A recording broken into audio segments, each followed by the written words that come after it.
It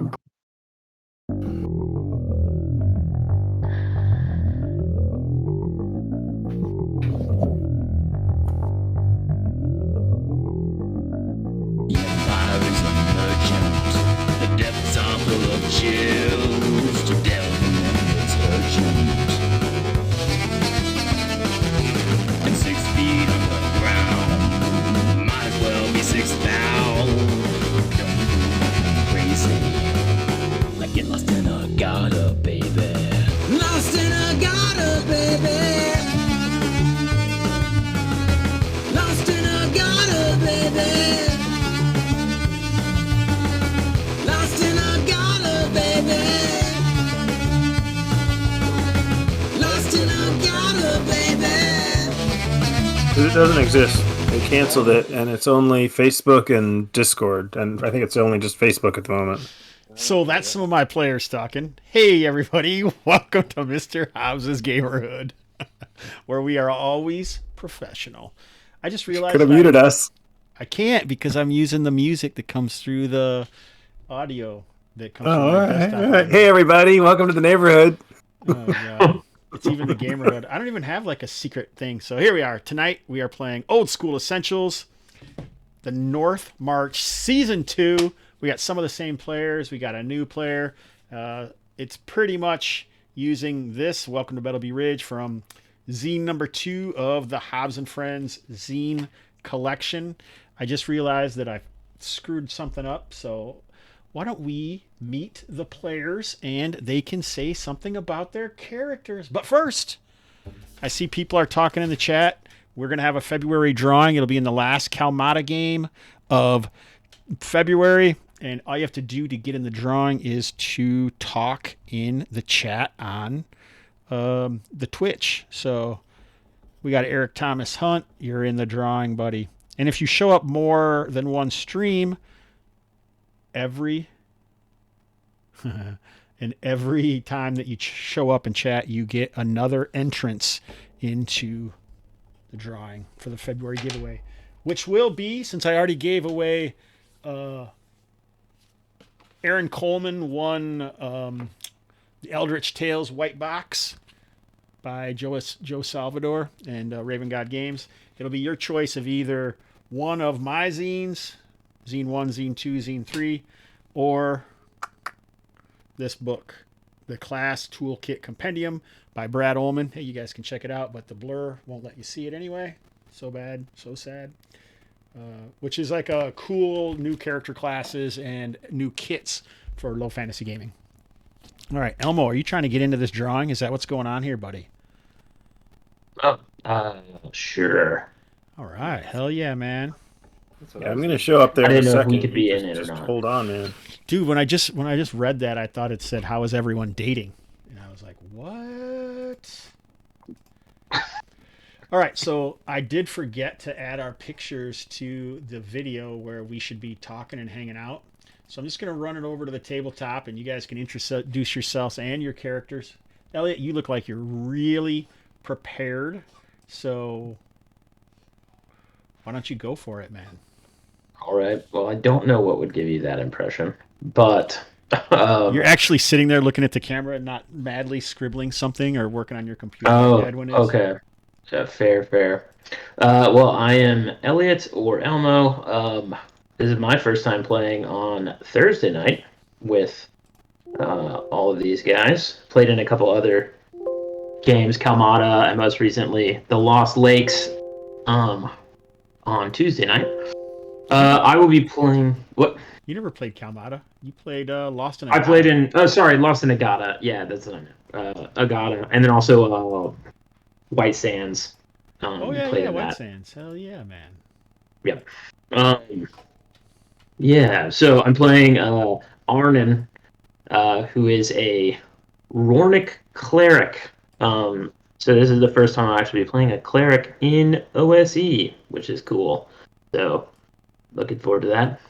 And hopefully he won't die in one session, which my characters have been known to do. Excellent. Wonderful. Let's go with Robert. Hey, everybody. My name is Robert.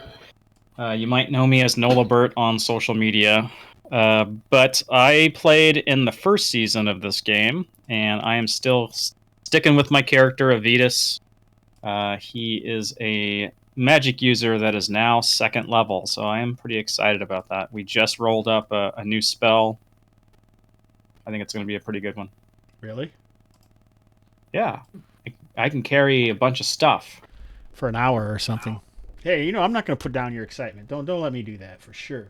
All right, how about Mike? All right.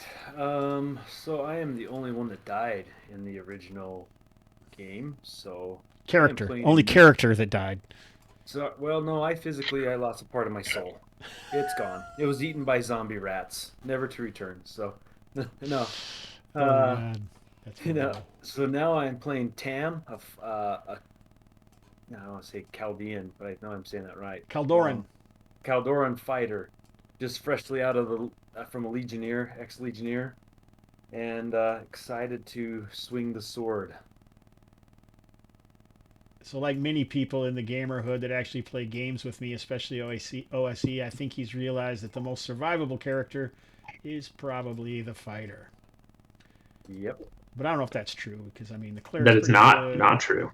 Well, I was hoping Avitus was going to save me last time, but I think that due to some bad dice rolls, I did not make it. So it's been a while.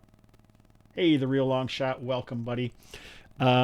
Before we let Edwin talk, I think I meant to tell you this. I don't know if you saw it, but as I'm not an adversarial GM in any way, and I am the utmost player's GM by far from anyone I've ever seen. I don't know if you realized when you rolled up your character, but we were using the 4d6 drop the lowest, Mike. I tried to let you know that yesterday, and I think you rolled 3d6, which, hey... You rolled... Yeah, but what you wrote was 3d6 drop the lowest. You're right. Yeah. Brutal. I did. So I did. I actually went back because I read the because my first rolls were horrible. They were all below 8. So I was reading the rule book and it said that if you do that, you can re-roll. So that was my next re-roll. Yeah, but there's an actual macro in roll 20 down in the bottom left corner where it says ability scores. You got to turn that on. We have to load the macros. We may not have them loaded. It should have been. We loaded it last time when we made It's there for me. It's right there. Left-hand corner. But we don't have any macros loaded. If you're fine with it, I'm fine with it. I'm never going to make anyone stop taking characters as Crom intended, 3d6 in order. All right, I'll look at this. I will look at this. I didn't have the macro when you said it because that's what I was looking for. I didn't see it, so I probably missed it. It's no problem, man. No problem. Hey, Robbie Mac, first time chat. Look at this guy, a new Kalmata player, now here to heckle you guys and me, of course. Mostly you. Mostly me. Oh, dude, I was about to say, hey, this looks like it's all ready. But the only thing that was missing was my lovely face. We can't have that.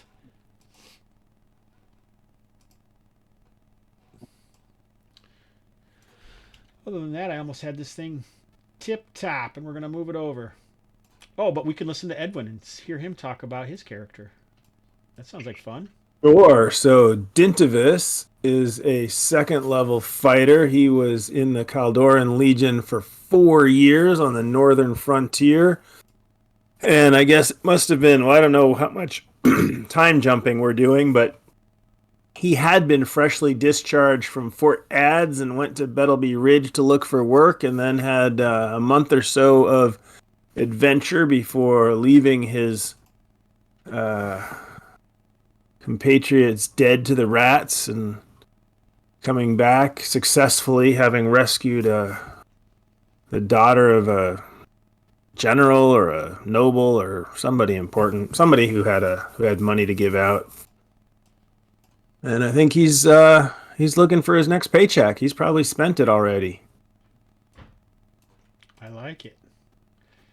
All right, so we should talk briefly. I think my conceit of the campaign is I really want to play test the next zine, one of the next zines that I'm planning on doing, the Weeping Man. But of course, I don't know if it's really ready for that yet today. I started doing a whole bunch of new mapping. I mean, I have like the jank maps, but you know me, I can't just like,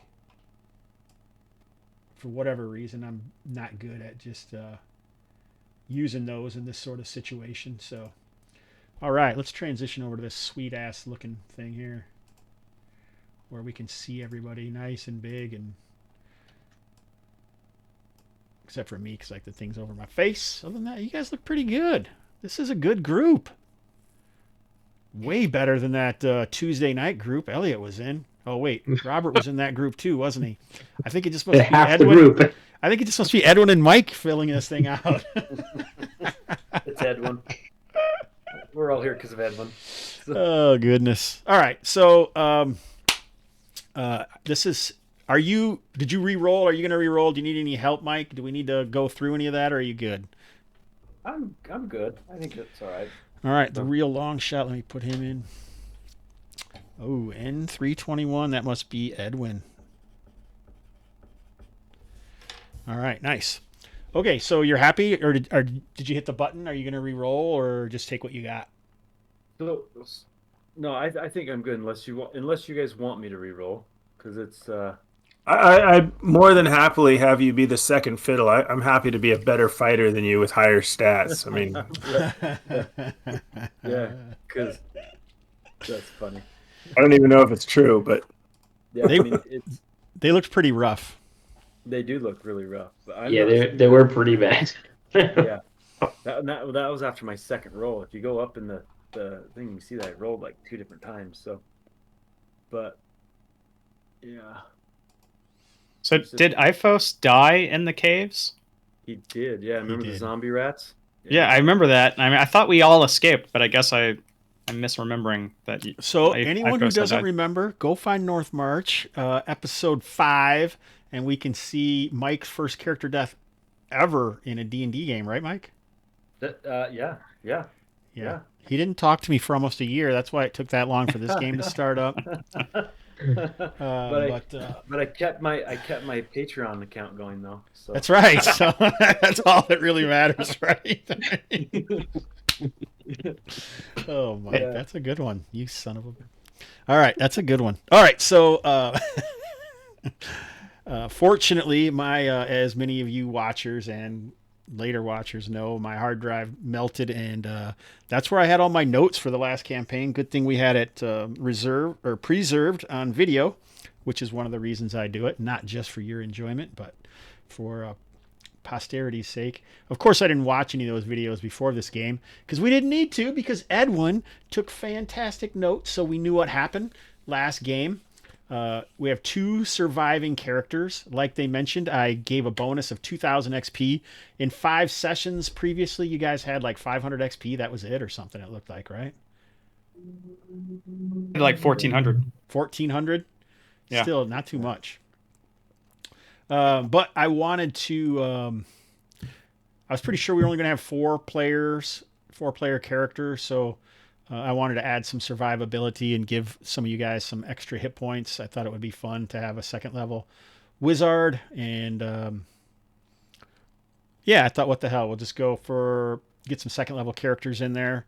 And I added 2,000 XP. So this wasn't a milestone situation. This was a play test situation. And do we need to go over these? Do we need to go over anything? Are you guys comfortable with what's happening? Maybe... something about the setting. It's set on this region called the North March, which at one point was known as Rorn, but Rorn is no longer exists because the Keldorans, without violence, kind of overtook them and put their prelates and praetoriates in charge of most of the settlements and their forts, and bolstered the Rornic folk with their Keldoran legions in order to keep this buffer between them and the Nordborn, Kriegen, and Idvin to the north. Some of the Rorns chafe at this, but some feel like it was a necessity. A lot of the settings that I write, I'll have internal conflicts that exist. So like you can use it if you want to as a GM, you can use it as characters if you want to. It doesn't really matter. Oh, last campaign, I was definitely trying to push a couple buttons here and there, because the group ran into a cult known as Anselm's Adherents, which is a group of Rornic cultists trying to bring the Horned King back from the dead, basically.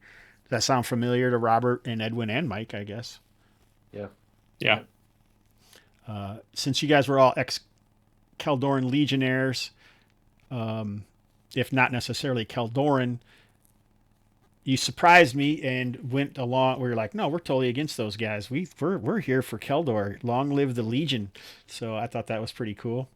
I thought Robert for sure would be a rebel punk and want to say, oh, down with the man. But no, he surprised me. So that's cool. And it definitely gave a different feel to the campaign. But it worked. You guys saved the prelate's daughter, and, were well rewarded for that.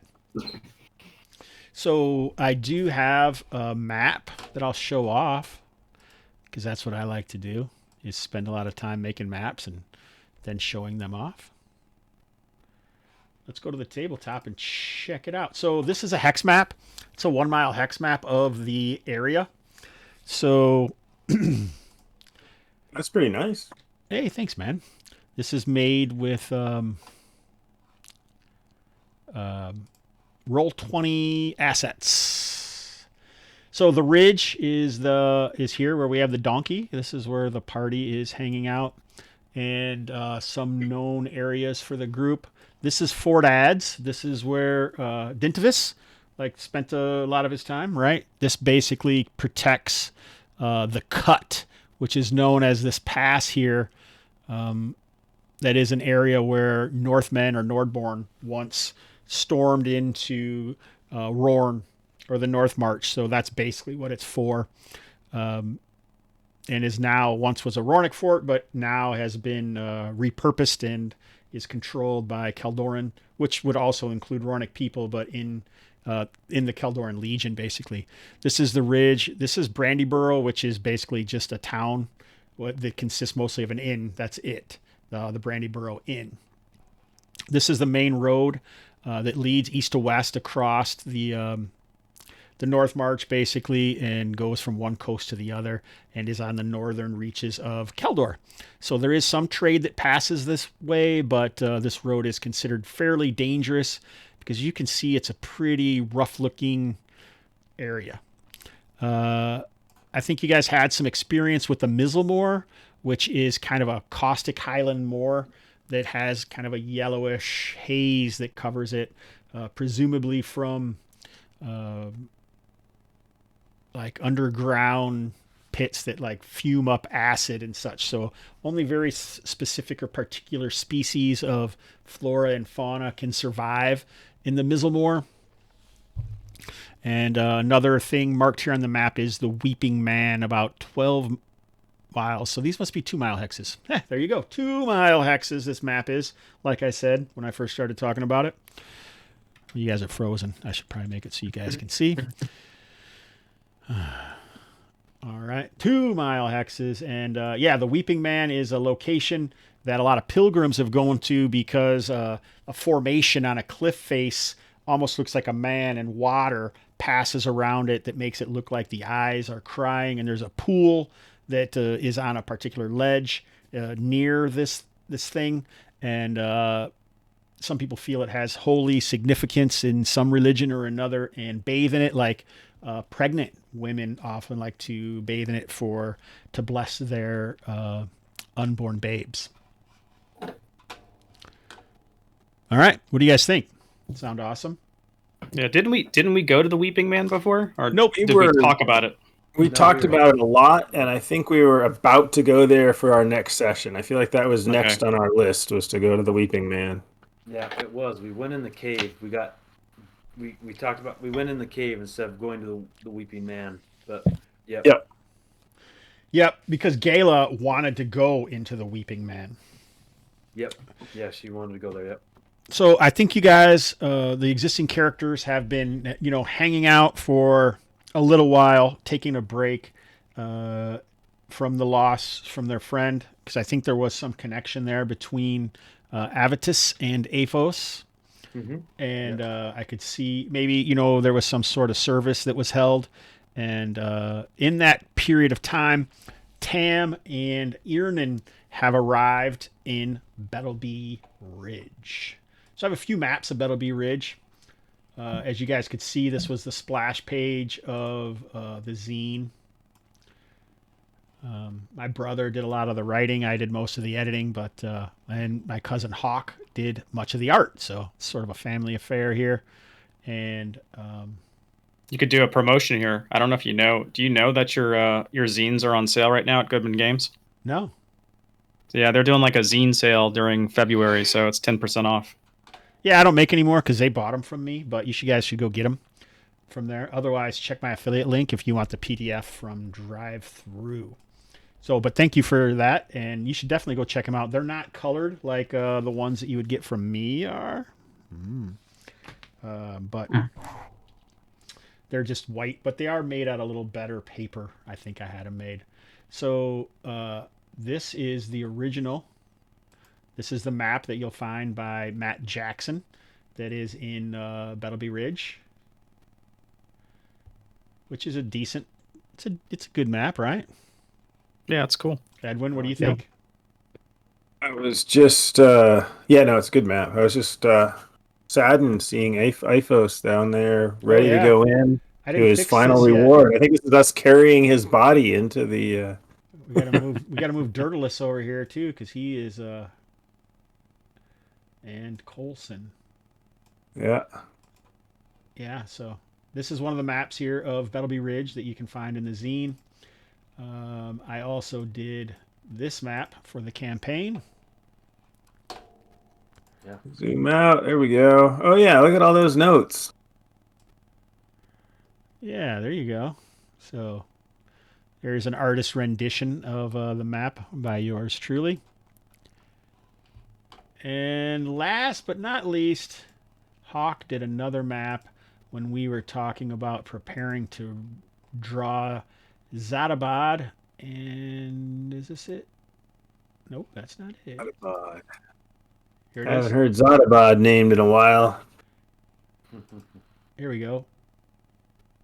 You guys see this? There we go. Show to players. Here it is. Let's pop it out. Yeah. An That's isometric version. So, yeah. Cool. Pretty cool. Who did that last? Oh, it's Hawk. Says right there. Yep. Pretty cool. The Legatus compound is up here. It walled off from the others. You can see like the inn being some of the main places, and the inn, and then there's this tavern that I think is up here in the upper corner. But he did a pretty good job. This was like his first one. I ended up doing a map of Zadabad myself for Kalmata, but anyhow, I don't know if we're wasting time. We're not making any decisions, so I know Edwin's happy. Yep. All right. Looks like we got some more people. Wicked Studios LLC, I will add you. Welcome, sir. Wicked Studios. Is this Will? Wicked Studios LLC? I think that's Will. I'm not positive. Yeah, it is Will. Welcome, buddy. All right, my man. So cool. We got some viewers, and they all haven't left yet, which is impressive after all this talking. I was just complaining to my wife about a session 0 I was in last night for Forbidden Lands, that all that it was the GM blathering endlessly and talking about how Foundry works. And it might be our good friend Sean P. Kelly. Because there are 3 VSers in this group. It ended up being a Foundry tutorial. Yeah, Foundry tutorial. And I'm thinking to myself, I'm like, I'm not going to remember any of this shit. Why don't you just tell us this when it comes up during the game? But here's some maps, like I said, which is important. And I think the group is likely hanging out in Raptor's Beak Inn. So I'm going to move the party token up there because I think you're all there. But if anyone breaks out, you can certainly do that. I don't think we have a map of the Raptor's Beak Inn, which kind of surprises me, but I'm not sure we need one. Not until we start a bar fight. That's that's right. What? Let's ask Mike, since you're more familiar with this group and the other characters. How do you think that Tam fits into this particular group? Or if anyone else wants to jump in, they're welcome to. Well, my thought is, as I was rolling up this new character as being part of an ex-legionnaire, I definitely think I would recognize Dintivus for his heroic feats in the Legion. And again, came here because I heard that this is where people come to get easy paychecks. And so I think that just having another fighter on hand and another ex-legionnaire would be pretty easy to be accepted into the group. That's something. Yeah, no, I'm definitely happy to see Tam. We had a couple of scouting missions together up on the north line there when we got thrown out to go look to just see if things were clear. So we spent a few long, cold nights walking the line up north, and then I don't think we were in the same unit, generally speaking, but we definitely had some overlap where we were thrown together for a little while at a time. So special ops, that's what it was. There we go. Yeah. So yeah, search and report. Yeah. All right, that sounds good to me. Avitus, you were a scribe, I believe, right? Yes. So you were also, I don't know if you were at Fort Ads or not. Where were you a scribe at? Do you recall or no? I was trying to look through my notes to see if it says anything about that, but I don't think I have that specified. All right, I'm not sure it matters, but go ahead. Sorry. Right, but I was part of the Legionnaires too, wasn't I? Yep. Yeah. So that leaves Father Earnen. So what do you think, Elliot? Were you also at Fort Ads as some sort of chaplain, or are you traveling from somewhere else? Maybe do you have family in Bettelbee Ridge or in the area, or what are you thinking? Yeah, I don't know if I would necessarily be from Fort Ads. I kind of like the idea of potentially traveling from basically, because when I served in the Caldoran military, like the which could have been anywhere service, right? Yes. And I like that they potentially send me like further like south, and so it's sort of like a returning back to my like homelands, but then as kind of a weird in-betweener, because it's like not necessarily accepted by the Caldorans because I'm Rornik, but not accepted by the Rornik because of being in the Caldoran military kind of thing. But yeah, so probably from the south, and then this is first time back in what I would have known as Rorn, right? Since leaving, essentially, for the military service. So you might have, because we had some Rornik, right? Was Aifos Rornik? Yeah, Aifos was Rornik, and so that's when we destroyed the lodge. I had a moment of reflection for the people who believed what they were believing. Yeah, and I mean, thinking that, go ahead. Earnen might have either heard or even been the chaplain that we hired, but that that we obviously had some sympathy for, at least for Aifos, so there may have been some like, at least we're not total jerks when it comes to this thing. Mm-hmm. And I think what we all need to know for sure is that it's according to Caldoran law. This is straight out of the Bettelbee Ridge book here. Every child, male or female, regardless of nationality, is drafted into the Legion on their 16th name day for a term of not less than 4 years. So all Rorns are drafted unless they try and dodge it. Okay. So Right. anyone of age without their service token, so you get this service token, proving the fact that they are serving and on leave or exempt, are held for the crime of desertion. So basically, it's not unusual for Rorns to. It may be unusual for a Rornic person to leave Rorn, join the Legion, become a chaplain of the New Gods, and then return to his homeland for sure. So that there certainly could have some. I just wanted to make sure we all knew that it's not unusual for Rornic people to be in the Keldoran Legion, because you get all sorts of people. Because Keldor now is probably the largest culture in the known world, and so anything they take over or deal with, there could be all sorts of nationalities and cultures involved in the Keldoran Legion. So, sorry, go ahead. Got it. Yeah, that makes sense. Of if they came to me about it was so you're saying of one of the characters that had died, right? Was Rornick, and yeah, that makes sense of how I would have met them. Of like maybe literally I was kind of new, like I had just gotten into the area whenever y'all came back, and there is that weird thing of like you said, Hobbs, of I am actually a cleric of the new gods, which aren't necessarily actually, doesn't seem by and large what the Rorns actually worship completely, if I'm getting that right. But I would still know some of their customs. Oh yeah, because you grew up with those customs. But right. That's an older religion, the old religion, more of like a druidic religion, which some people are finding better now, the ones especially who are chafing under the yoke of the Keldorans, so they're looking to the old ways. But there are certainly Rornic folk who do follow the new gods, or at least pay them mind, because a lot of folks don't want to have any problems with any of the deities. So, so that's something that we can either get into or not get into. Obviously, your character's a cleric, so religion will probably be a big portion of that character. All right, so I think at least you guys are some form of together. So Aifos has been buried, as is the way of the people. And some of you have been spending your money or drowning your tears, studying your books and learning new magics, re-affiliating yourself in the fold of what it's like to be on the North March. When one of the things in the book, this is like a crazy.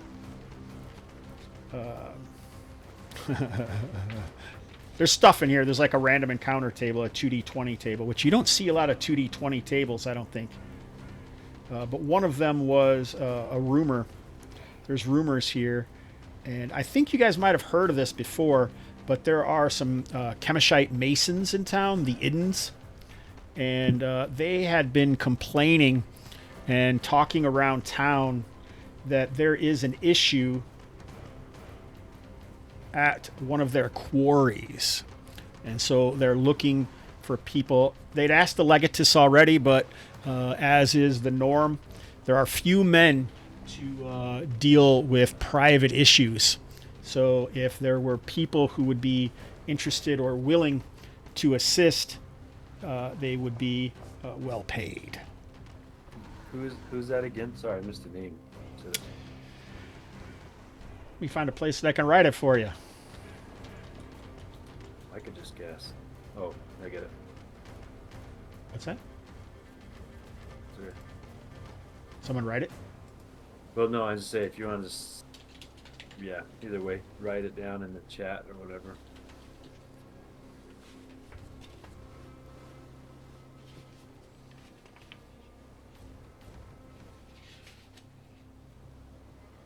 It's a quarry, you said? Mm-hmm. Yeah, they're stonemasons, but they're Kemeshite, which is sort of unusual. This is just more evidence that you are certainly on the frontier. You are on a keep of the borderlands.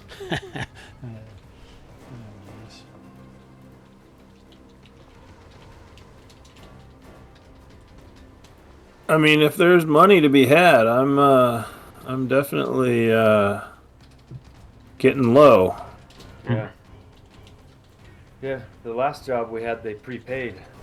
So That was a special negotiation. I do remember that. It took some Yeah. fast talking to get a little advance on that, I think. You're right. yeah, yep.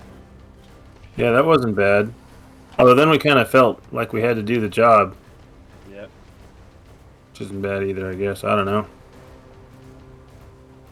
How far is this quarry from here? I think it's close to half a day or a day's travel to the east along the King's Road, if that's what it's And called. what kind of pay are we talking? I think it's 20 gold pieces a person to find out what happened, because they haven't heard anything and no one that they send returns over the past week. Basically the shipment is late of stone is late, and 25 gold pieces to find out and 50 gold pieces a person to solve it. Well, I guess that's that'd be a month of hanging out, not working. So I'm game for that.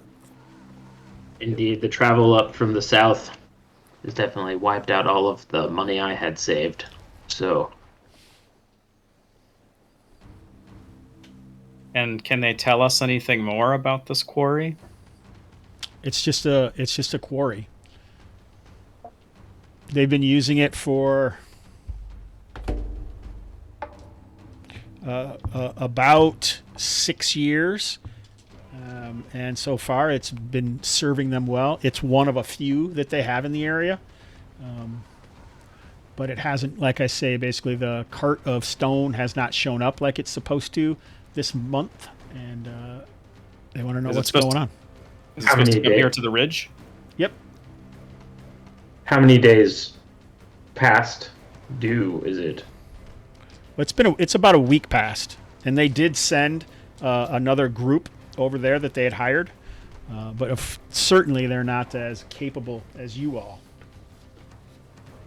And that group is not returned either. Correct. This sounds dangerous. What a surprise. Either that, or there's just some really good booze at the other end. No one's going back. All right, so normally I would probably play this out, but we're kind of doing it a little way differently. So they are Kemish descent. They're identical twins, Ninib and Gibble Idden, with a particularly annoying habit of finishing each other's sentences. For labor craftsmen, they are lighthearted and sort of whimsical, approachable and easy to talk with, both constantly smiling and joking and laughing. But this issue with the quarry certainly has them serious and willing to pay good golden eagles. Yeah. It's said that most of their wealth and the reason that they have multiple quarries and such a good business is that the Legatus and the Caldoran Legion often pays for them to refitting, the area. Like they may get stone and then work it and then ship it off to Fort Ads or here at the Legatus compound, or refinishing any of the stone works here in town.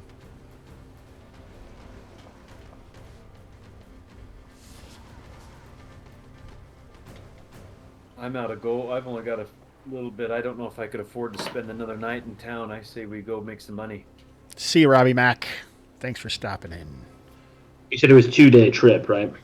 Well, let's head over to the map. That's what we got these things for. I think you said one day. I think I One said day. 1 to 2 days, but a half a day or 1 day, right?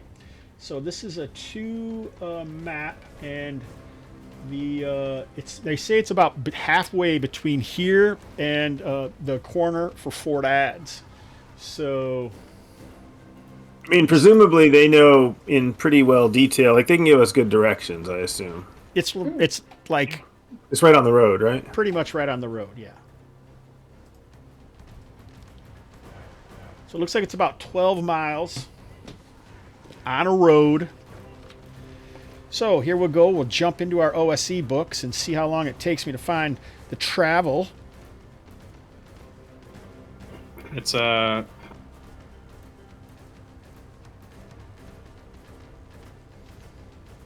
It says rules for vehicle on page 46. Yeah, but don't you want our base movement? Yeah, man. What is it? My base movement, because I'm unarmored, therefore unencumbered. Yeah, but we want the slowest person. Mine's the max. Yeah, I've got the max, so I could travel 24 miles without any sort of problems. Overland, I'm at 20. Wait, I'm also at 24 miles. How is Overland at 24. Yeah, it's not taking your encumbrance into account on your sheet. So you would have to look at it. You're not 24 because you guys are going to be metal You're armored without treasure, because I use the basic encumbrance. So heavy armor is a movement rate of 60. Right, which is 12. It's half of that. Yep, perfect. So it would take you guys on a road about 12. So it would take you guys about a day to get there. And are we faster on the road? I can't remember if that's in the rules. It should be. That's what I was looking for before you so rudely interrupted me. I know it. I know it's in there because I just played my OSE game this past weekend, and I know that stuff's in there. I'm just trying to find I'd it. be surprised if it wasn't. I think it's under the encumbrance section, though. That'd be a weird place for it. It's not under Wilderness Adventure. That's where I would expect it to be, but it's not there. Which book maybe it is. Are you looking in the tome, Actually. or are you looking in something else? Hold on, maybe it is under Wilderness.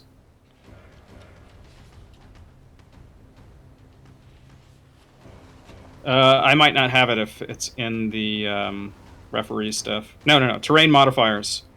Maintain roads is 50% faster, so that is in the Wilderness Adventurer. All right, so like I said, between a half of a day and a day's travel. How much traffic is there normally on this road? I think pretty good. This is one of the main roads of the north. It's probably the main road of the North March itself. It's probably Old Roarn's most famous road, if that's anything. What is it you're really asking me, and then I might be able to help? I guess I'm thinking, so the shipment hasn't arrived, and so I'm wondering whether it's more likely to be a ambush or something on the road, or if it's likely that it never actually left the mine or the quarry. And because it sounds like, though, that presumably other people have been arriving from the east. Yep, and the road is likely patrolled. That's what I mean. Yeah, that's what I was getting at. So it's likely not, the road itself is likely safe, and we're going to run into trouble in the actual quarry potentially, as opposed to on the way there. Yes. Okay.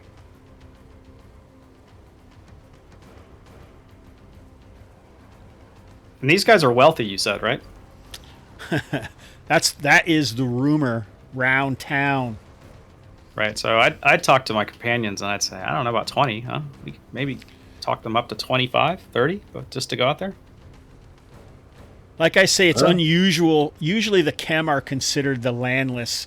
They're the culture that their homeland is long gone, and they're usually considered like gypsies, like children stealers and milk sourers. To see them in a place of quote-unquote capitalistic power is what probably only happen in a frontier town. I don't know if that means anything to you. I guess I'm just babbling. Go ahead.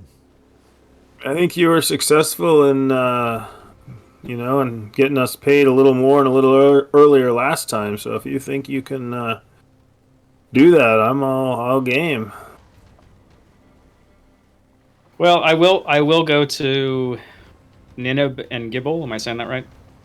Sure. The Idden brothers, and say I was talking with my companions, and you've already sent another group out to investigate. This sounds like there's some danger involved, and with that danger, I think a little bit higher payment. might be called for. Maybe 25 apiece, 30 apiece.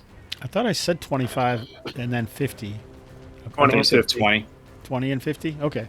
All right, so there's a few ways we could do this. We could just role play it out and see what happens, but I feel like I also want your statistics to matter. So why don't you make a reaction roll? Okay, and It should be on your 2d6 charisma, and then I'll just use that to decide like how they are when you get to them, and then I'll use what you say to help modify it. So you say it's there. Do I just click the charisma, or is that going to be a roll under thing? Nope, there should be a reaction roll right next to the charisma on the character sheet. Yeah, I don't. Let's see if I'm missing that somewhere. I'm not seeing that. Reaction roll, reaction roll. All right. Got to get used to these character sheets again. Let's see. And I'm not that used to these character sheets. I usually use a different, more basic one.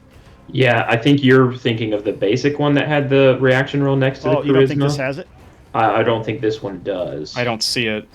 Oh my goodness. So what is your charisma? It's 11.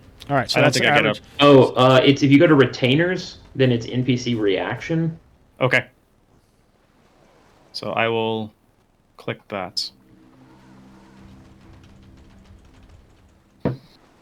So Hey, it's our Six. first roll. It's a 6. A 6. Not great. It's neutral and uncertain. So they aren't necessarily...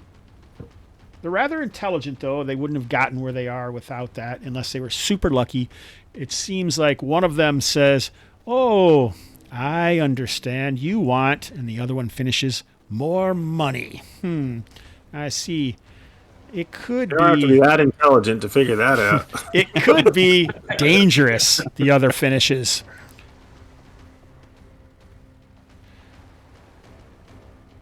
And What makes you think you could succeed where the others didn't? The other finishes. I sort of point to my companions and I say, I think it's obvious. Oh, all Just you look guys at are there? Or just you? Oh, I thought all of us are around talking to these guys, right? Sure. Or at least in the inn, right? If we're meeting there. Oh, I figured he went to their place of business. Oh, fair. Oh, I assume that they had like talked to us at, because you said we were at the tavern or whatever. Well, I you just guys were assumed- talking at the tavern, but you'd heard the rumors and already talked to them once, I assumed, and then you'd back at the tavern, but it could be wherever you want. Sure, they could be at the tavern. I don't care. It doesn't matter. How about this, then? You be certain that our shipment arrives here in 1 week, and we'll double your 100 gold per person. Think you got No more yourself- for scouting it out. So 100 to solve the mystery. And bring them their shipment. In 1 week. Yep. You have a deal, Yeah. Open that suitcase. and I'll bow in a respectful manner to them. Yeah. They show you off and buy you guys a drink and return to their meal. Well, that's pretty good. Ooh. Yeah. I like this map. This map looks nice. Looks great. Where are the waterways? There aren't any. They're to be presumed.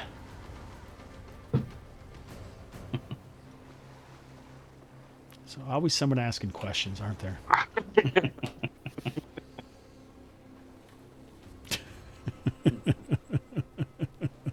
All right, so what is the plan? Say we. Well, No, he's staying here. I say we. yeah, eat. it sounds like you didn't have enough money for a night's lodging, so we may as well head off and camp. Must be breakfast. Camp on the road, yeah. Yeah, I'm sure glad they paid for that because I was gonna dine and dash. So Yeah, didn't they give us a little bit up front? Is that right? no, they just paid for a meal. Oh, okay. Yeah. Oh, that was the scouting fee. Yeah. Okay. Yeah. Well, we need any other supplies. Obviously, I- we'll need to make sure we have enough rations. Right, and I do have some money. I don't know if I should deduct some of that because some time has passed. Jason, I don't know what you want me to do, but I do have in my character sheet I've got 69 gold pieces. So We're just gonna hand wave that and assume that you made some money Scribing. in the recent, and everyone just did their thing around town. I've been scribing,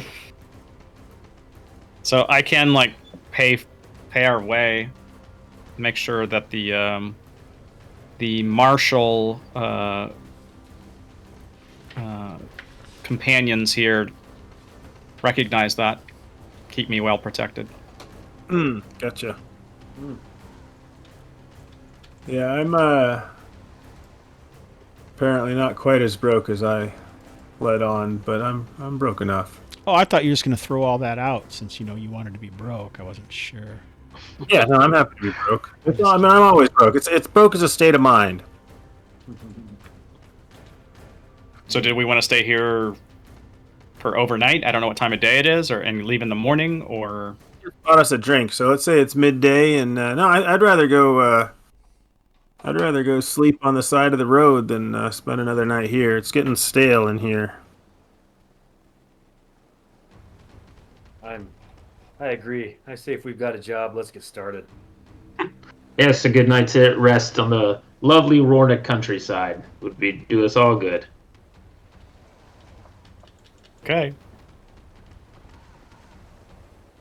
Oh, I was just curious. I am to see going what to anyone pick up would a say few about more that. rations. But Is it the Rornick countryside to the rest of you, or is this Caldoran countryside? I guess was my question. Yes, I like it. Yeah. Good Yeah. answer. Good answer. part of the country, absolutely. I know I don't have...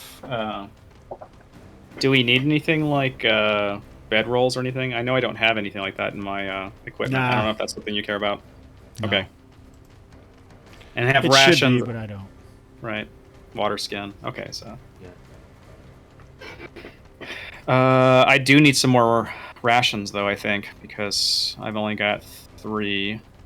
I have 3. I was assuming that would be enough, and that we would do some. Okay. well, if the Right. job is for at least a week, it might be good for us to get at least a week worth of rations. I don't have to carry him, but we're going to a quarry. Presumably has like a little. I mean, presumably there's people and a village and all that, right? It's not like we're going out into the middle of nowhere. That is true. And if it's well traveled as well, you might be able to barter with other people. And there is the fort up there further. Okay. I'm going to purchase some rations. A You week's are worth. smart, unlike the rest of us, and that's good. So I will purchase them. I got the money for it, so there's no reason not to. That's Yeah, I already had a week worth of rations from creating the character, so I'm okay from that. But I had 3.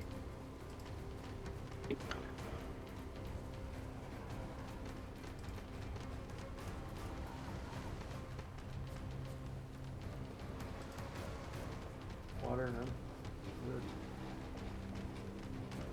no? Good. Anybody need me to loan you some money for rations? It's only going to be You're charging interest. slight interest, yeah. Or just like I said, just keep me well protected. Well, if we let you die, we don't owe you the money back. Night Real Long Shot, thanks for stopping by. It's like the game actually starts and everybody's leaving. That's just the way it goes on these Twitch things. 8:20 on a Thursday night. Well, you don't know what their time zone is. No, I'm just kidding. I mean, it is what it is. All right, so a couple things I want. Did you guys get all your stuff taken care of that you wanted to do? I'm good. Anybody else want to borrow some money? I've got some money. No, I mean I've got money. I've got very little because the trip up here, and I'm keeping it somewhere close in my loincloth, if I may say that. So. My money- In your Tarzan pants? What? Exact. Well, I've been in the Legion, like you said. I was a Legionnaire long enough. I know what happens. Keep your money and your sword close. Lay it down, it's gone. I see. You paint an ugly picture, sir. Yeah. I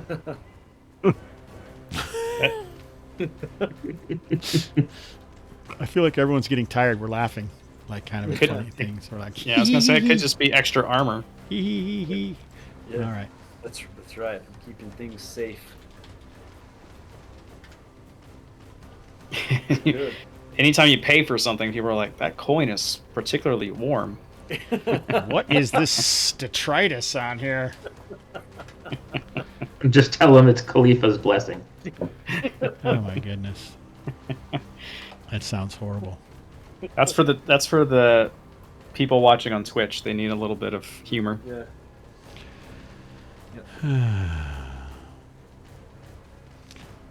All right, I think we're ready to go.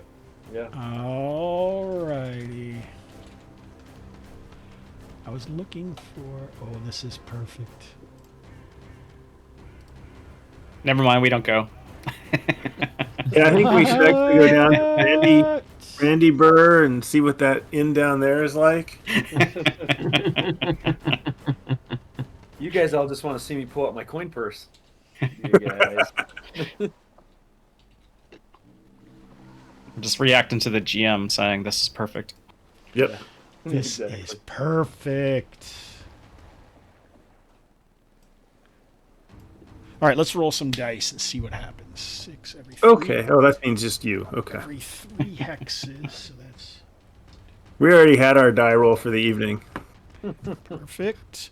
All right, good. Edwin, roll a d20, sir.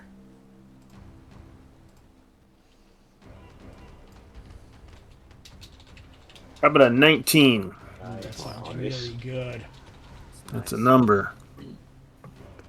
I guess we don't know if it should be high or low, so I can't say nice. No idea. That's always for the best, in my opinion. Oh, it is a random encounter. All right. So,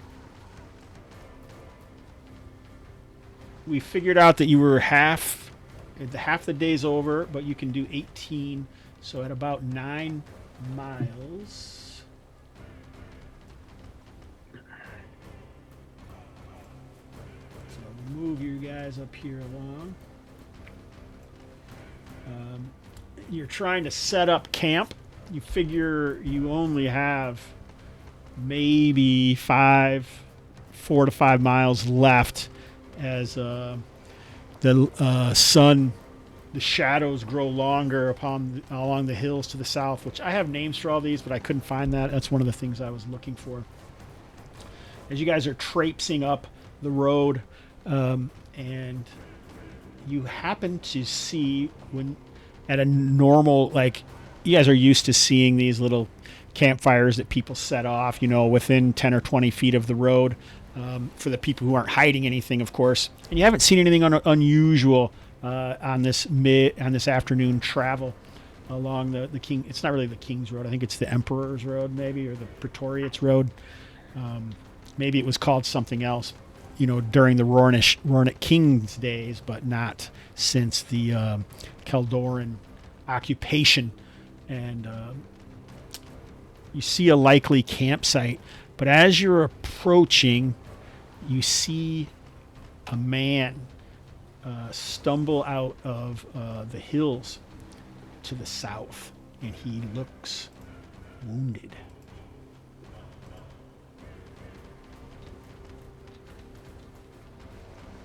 He looks like a hunter or a legionnaire type, like a scout, or It could any of those, but he is by himself. He doesn't seem to. You don't see any Keldoran markings on him. Does he have that, like the other guys we took out that had that Ronic buckle or whatever that kind of proved that they were... You don't see anything like that on him. Okay. And when you say stumbled out, like you said he's wounded, is he talking? Is he drunk? Is he just like, is he a mile away? Is he... I think you guys are approaching the campsite, and he kind of comes out of like a cut around a hill, and he like leans on a rock nearby, and then he kind of collapses near the stones of this campsite that people often use. I think my instinct is to go around to circle south of him and where he stumbled out from and look for the ambush while the others go and maybe talk to him. All right. So it sounds like Dintivus heads off towards the south, because this is on the south side of the road where these kind of large rolling hills are, and not the softer hills that lead up into the mountains to the north. And Dintivus heads off. What do the rest of you guys do? My reaction would be to grab my shield and my javelin and get into that approaching Legionnaire stance as I watch Dintivus make that tactical move. I know what he's doing, and so I prepare myself and come the other way. Okay. The other two? The Roarn? Yeah, I'll probably. Are you actually approaching Tam, or you're just cycling out the other direction? Looks like he's approaching. I'm approaching, yeah. Okay, then I'll probably from my training in the military, the same military as well, basically heft my hammer and be like right at the back shoulder of Tam, as we're approaching, kind of next to him, for Edwin to essentially be behind us if he wishes as we approach, and then I'll probably call out to him whenever we get close. So a chaplain probably wasn't in the shield wall very often or anything, because your weapon is probably really not made for shield walls. You know what I'm saying? Right. Well, I would assume it would be kind of second line to open to swing in. Probably not even in a line. That's probably a longer pike.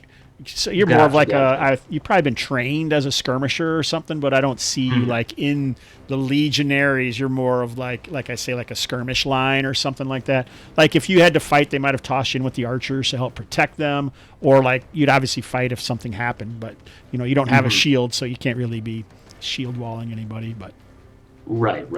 Yeah, so I would say you're more of a special forces type of fighter, but not usually in the lines. Just like a scribe isn't normally in the lines, but they've probably had some training. Mm-hmm. All right, but so primarily you're sticking with Tam, but you are calling out to the guy, and you hear him make a soft groan. And you hear him almost beyond earshot, and he just kind of says, "The Barrow." What is Avitus doing? I would stay close to Tam and Earnen, but maybe still a little bit further back. I'm not interacting with him. I'm letting... You guys are kind of in a single file line, it seems like, with Tam leading the way. Why don't you make an intelligence or wisdom check, Edwin?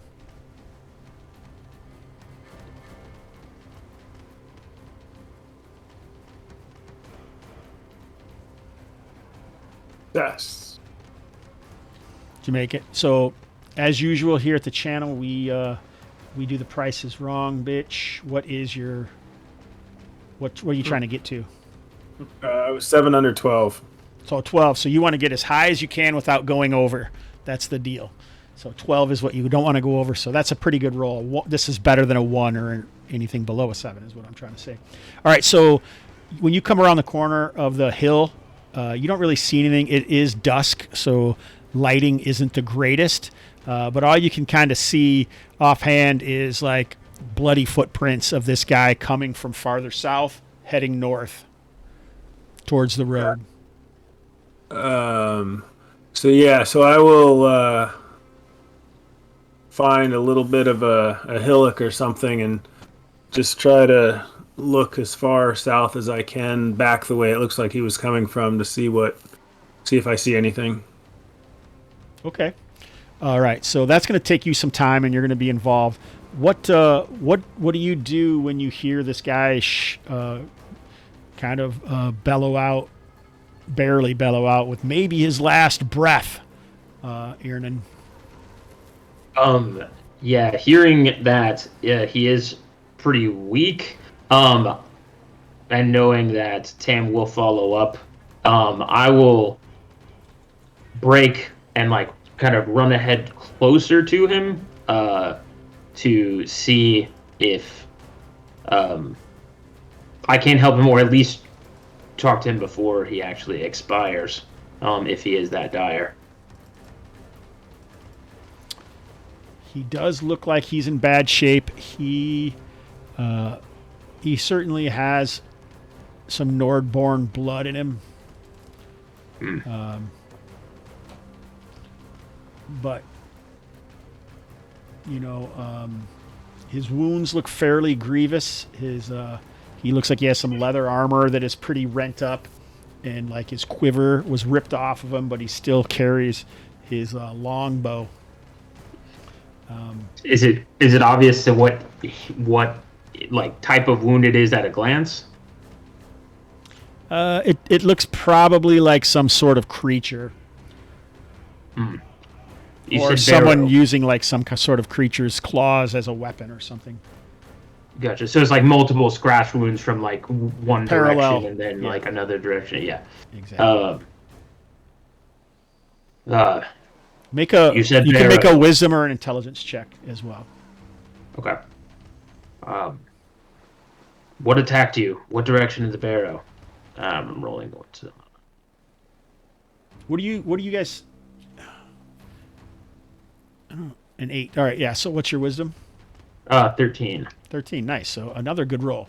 All right. So it does look like the wounds are a little bit like festering of some sort.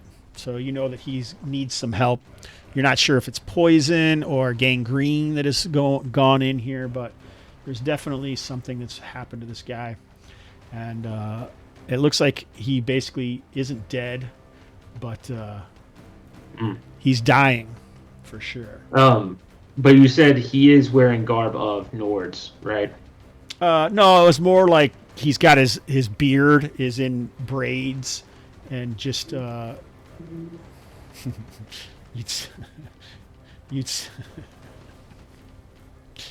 just looks like he kind of reddish blonde hair, and you would just guess that he has Nord blood in him. But the Rorns and the Nords and the Kaldorans have all started to mingle, so it's not easy to know.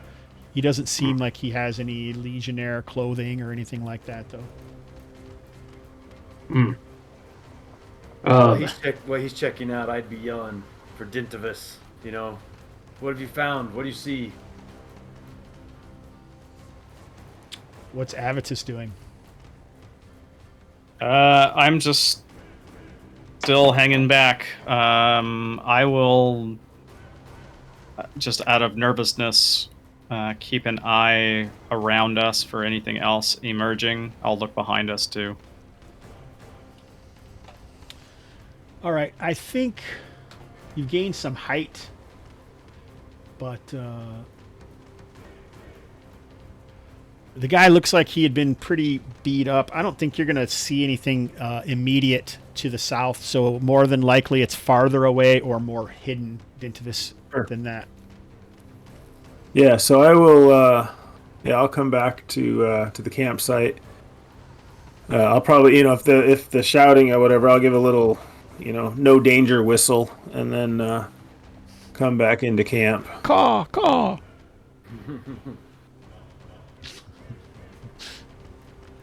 But this guy left a pretty clear trail headed down to the south. So if there is something or somebody tracking him, it'll be on us probably before too long. Very well. Yes, his wounds are grievous, and they do seem to be from some sort of beast. They've already started to fester. I can do nothing about it.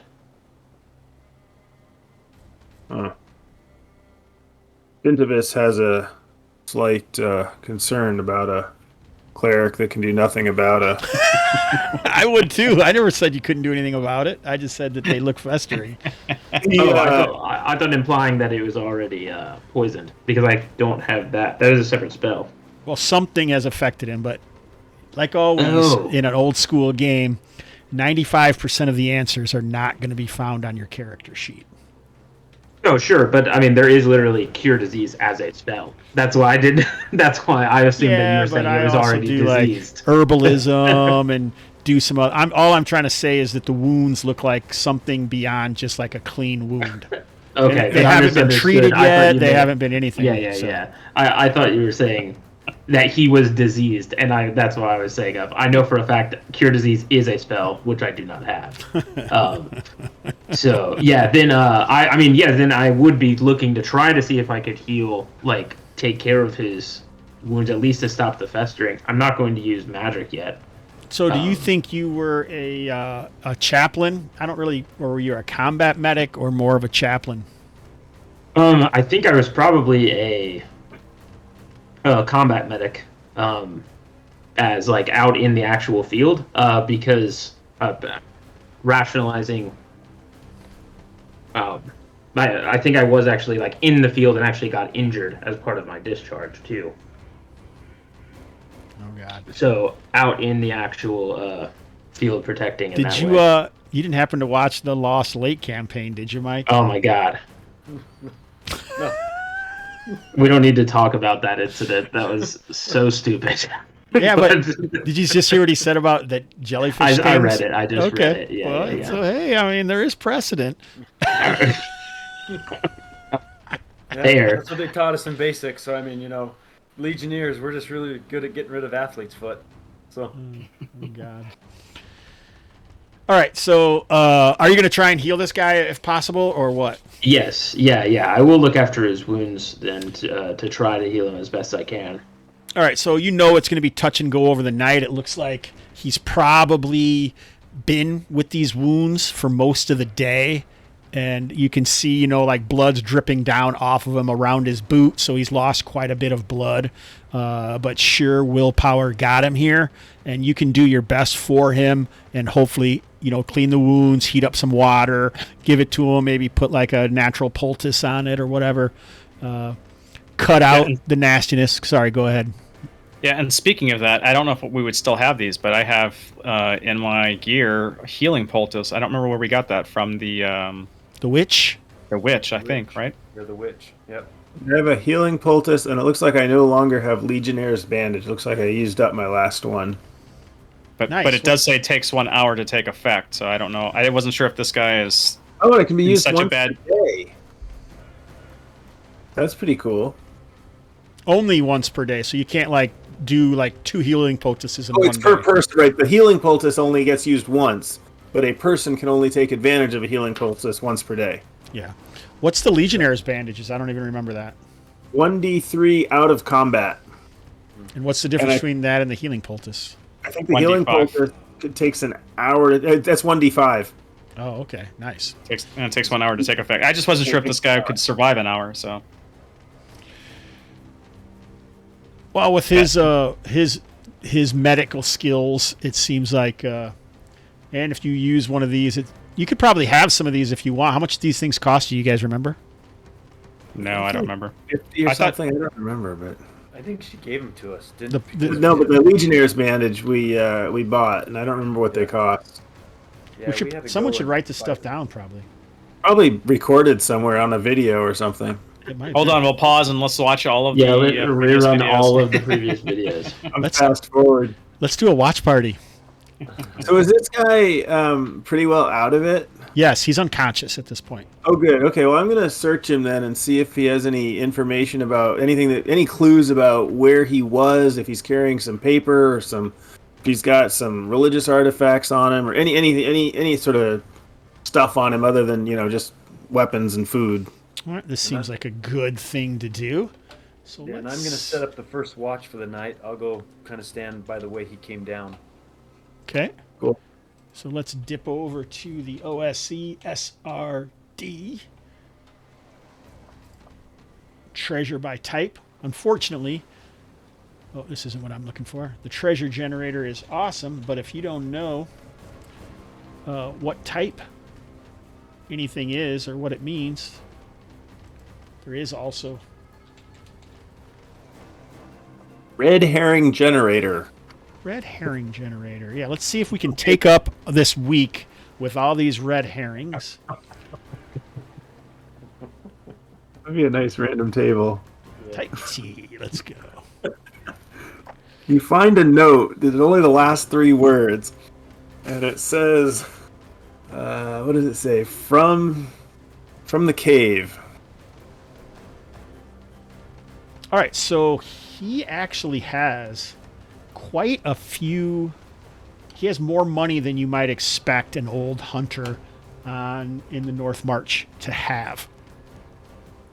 All right, and even more interesting is he has a few pieces. So, like, he's got 4 silver pieces of Caldoran mint coin. But he also, beyond that, he's got 25 gold pieces of old Rornick mint, which hasn't been around for a long time. Is it legal? Is it like it's still gold? It's still right. It's still have value, but most people don't. This isn't really in. Hey, WizBiz 512. I just realized that I did not add you to the people that are here. Thanks for showing up, my man.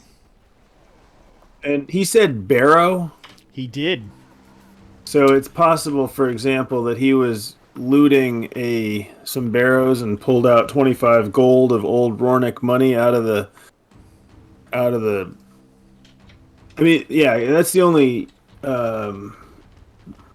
usage of that word that I know. I mean, it's not a wheelbarrow, I imagine. Oh, but the 3 stone figurines, they might give an even better clue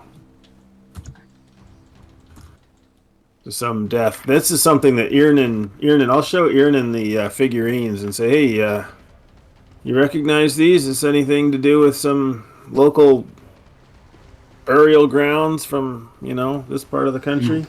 You show me the coinage as well. That is Sure. Rornick. Yeah. All right, you definitely feel a strong sense of something distasteful from the stone figurines. They're barely even human-shaped, but just from the anatomy, you think that they are 3 women. And it reminds you of legends of barrow hags. Mm.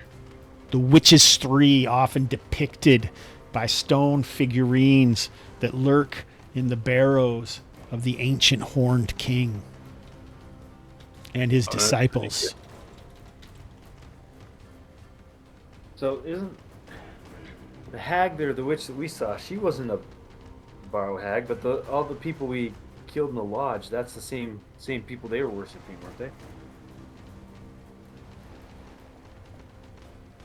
That's what they said. Not the Horned King. There we go. It's certainly disturbing. Yeah.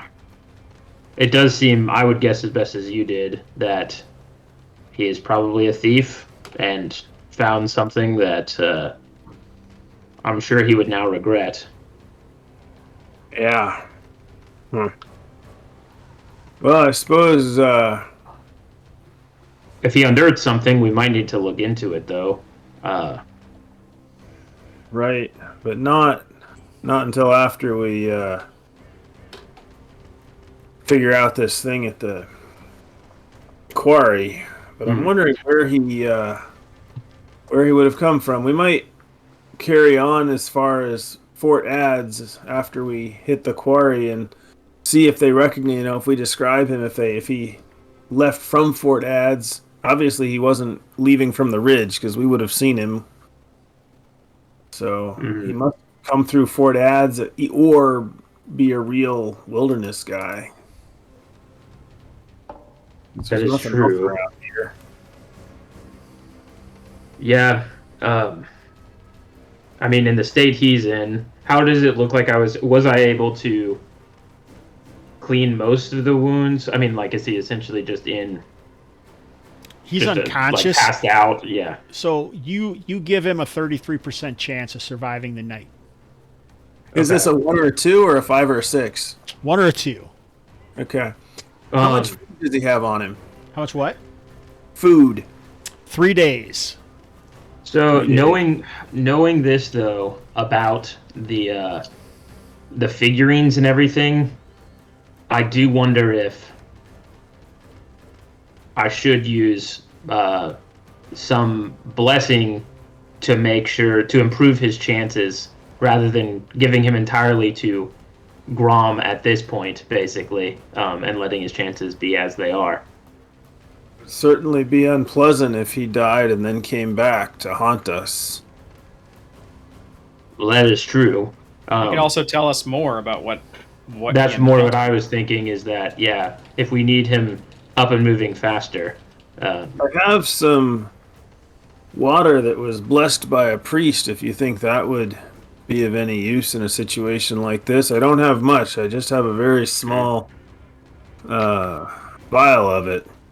Keep it on hand in case it's needed, but I don't think so. I will pray over the man and do Cure Light Wounds on him, if I think that will increase his chances of survival.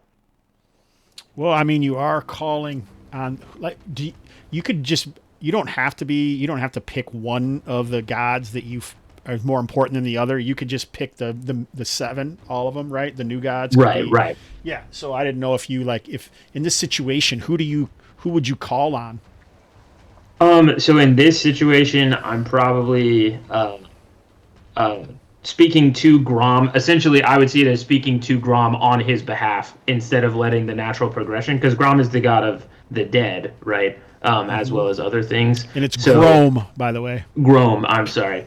So speaking basically like me intervening to pray on his behalf, instead of just letting the natural progression of his wounds choose to see if he's lives and dies.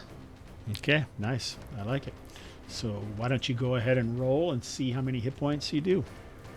I'm just using your wisdom roll from before for almost everything that happens for the rest of this scene, because I don't believe in making people make a whole bunch of checks.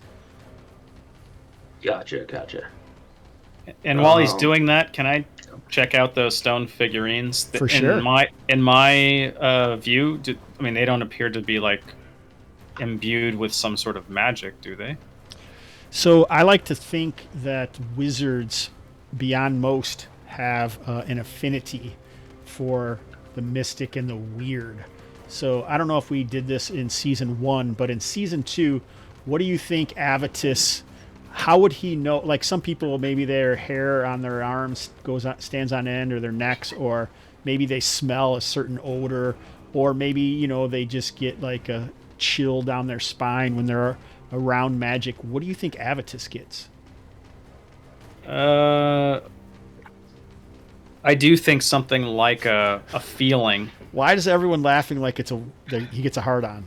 That's what I mean. That's immediately the started laughing. 15-year-old in me immediately laughing. went.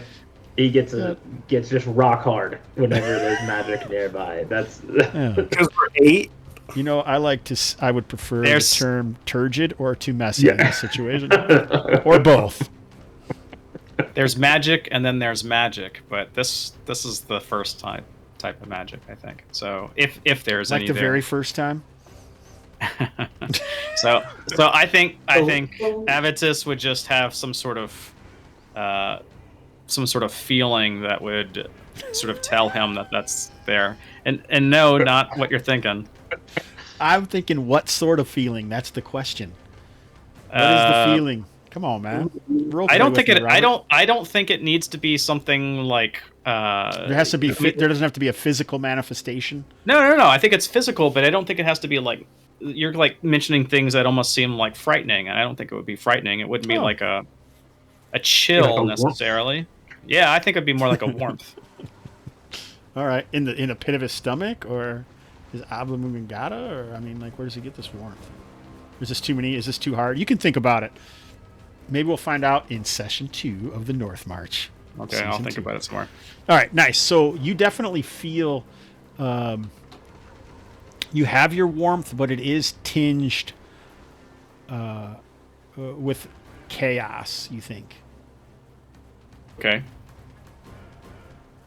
And so it could be that in those cases where it's like I get some sense that it's some kind of black magic or something of that nature. Maybe it would be a chill in that case. I don't know if you want to go that far. Might be metagaming too much that I'm like able to pick up too much on that. But No, I don't think so. If I told you it was chaotic, then I think there's a way that you would know it was chaotic. So, okay. all right. Hey, it's 8:52. I need a drink of water. So, yeah, let's take a quick break, and we probably got another hour, good. hour and a half or so, right? All right. Yep. Yeah. Oh. I healed him 6 hit points, by the way, just since I did do that roll.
Uh-huh. I did that. We didn't actually get all the way through it because they weren't super into like continuing on the big mega dungeon part of it. So we got a lot of it done, and then we transitioned into Red Hand of Doom. And I just kind of like had the Baracus guy as the Lich in Red Hand. What were you running it in? That was in 5e. That was back like we started that game when 5e literally came out, Cool. and we played for like 2 years. Man, Over 2 years. I wish I would have had the sound on all this time so all the people could have heard that you guys are talking cool stuff. Oh, you didn't have it on? We didn't. We thought you had it on. We didn't know you muted it. Well, I didn't know what you're going to talk about. We didn't either. All right, so awesome. Are we all ready? Yep. Always. Nice. Okay, so I think you guys are going to just, I'll figure you guys each going to take a watch and try to occasionally set in to make sure this guy survives if you can. Otherwise, it's mostly going to be up to Earnen. How do you pronounce that? Earnen? What? What are you thinking, Elliot? I was saying Yarnin. Yarnen? Yeah, Yarnin. Earnen? Yeah, Yarnin. Like Yar, but not full Y. He's a pirate. that would be full Y, wouldn't it? Yarnen. All right. Yarnin. Yeah. All right. I like it. Not really, but I'll just say I did. No, it's fine. All right. So, all right. I think you doubled the chances of this guy's survival. So nothing's going to happen during the night. But why don't you roll a d6, Elliot? So 5 or 6, he doesn't survive.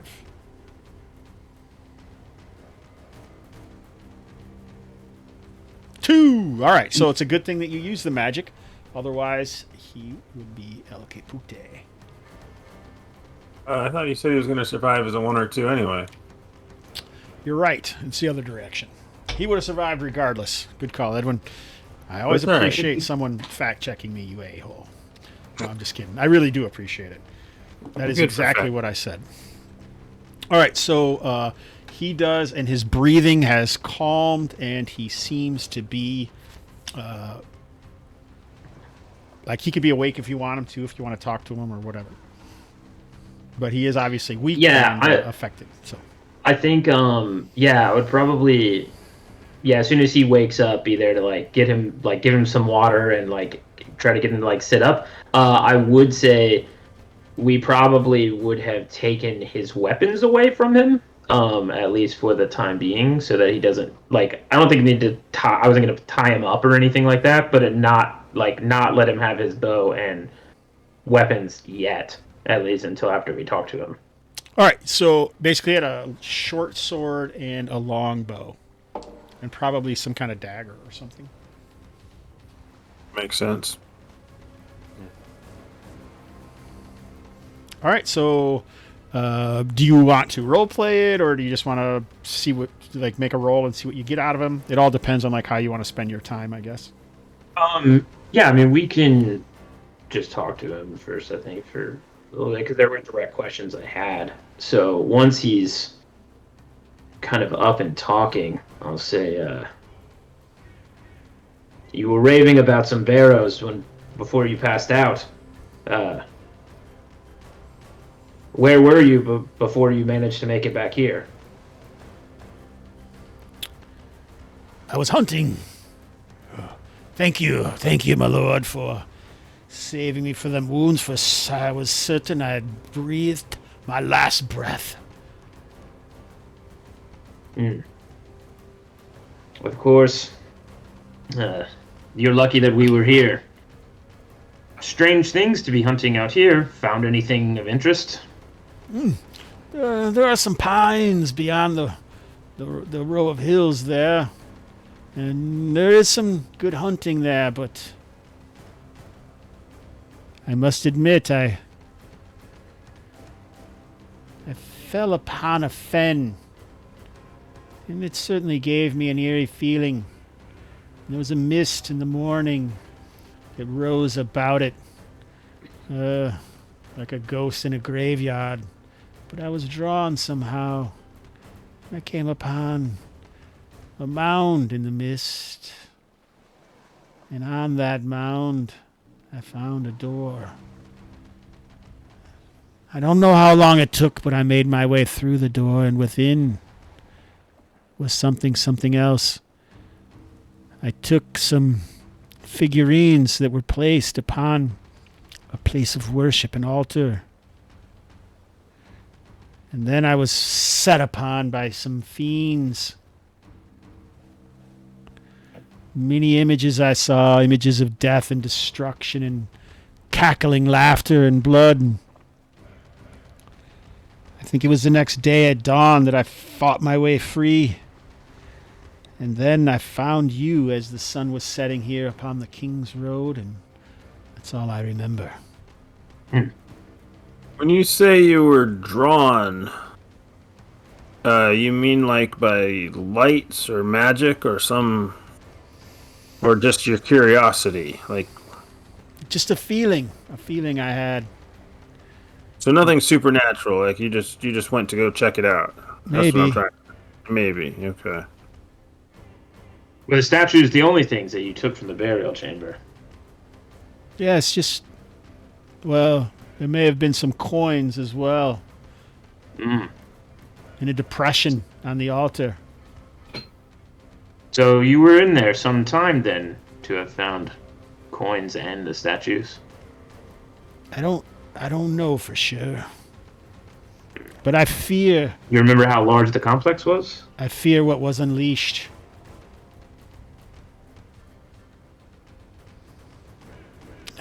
I didn't wander it long. A few rooms, perhaps. A few chambers. Bones. I remember bones. Bones and shadows. Tell us more about the fiends. What do they look like? They were all eyes and teeth. Claws. And they smelled of a long dead corpse.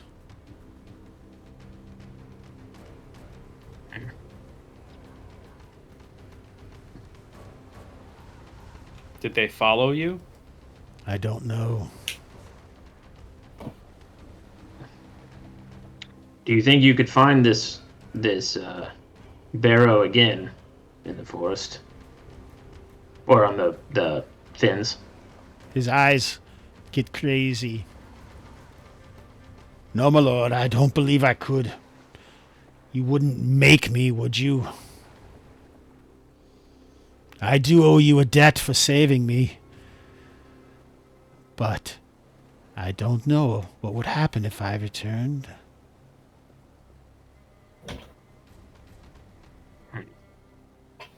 Your legionnaires? Aye. I say it used to be. So didn't we all? He says, eyes Indeed. flitting to the side for a moment. What is your name? I'm known as Corin.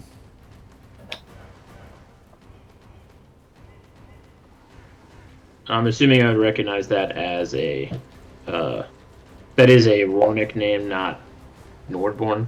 Yeah, probably somewhere in there.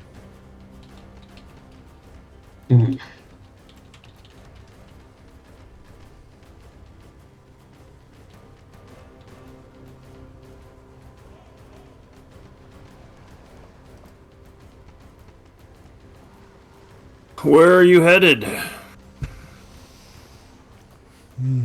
I normally take my gains to the ridge. Or if I stay farther to the south, or I'm hunting in the woods to the west, to the burrow. The Brandy Burrow. But I am a traveler. I don't stay anywhere long. Do you know of the quarry?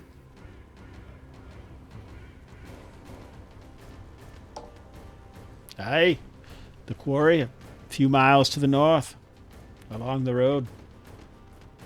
Have you been there recently? I have no need of going there. There isn't much there. A few of those miners. They have a small camp there. I have supplied them with food in the past, but I haven't been there in a few months. They don't pay that much. More to take the food to the ridge.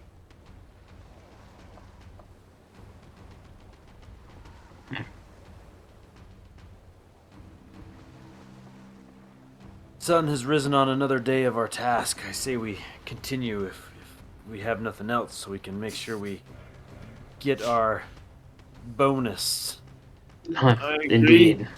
Corin, do you think you can travel?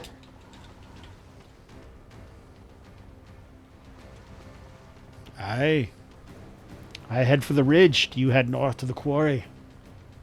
Indeed. But, what would you say if I made it worth your time to come and accompany us to the quarry? We may need your tracking services. And I will pay you. Pay, is it? What about the rest Indeed. of you? Still legionnaires?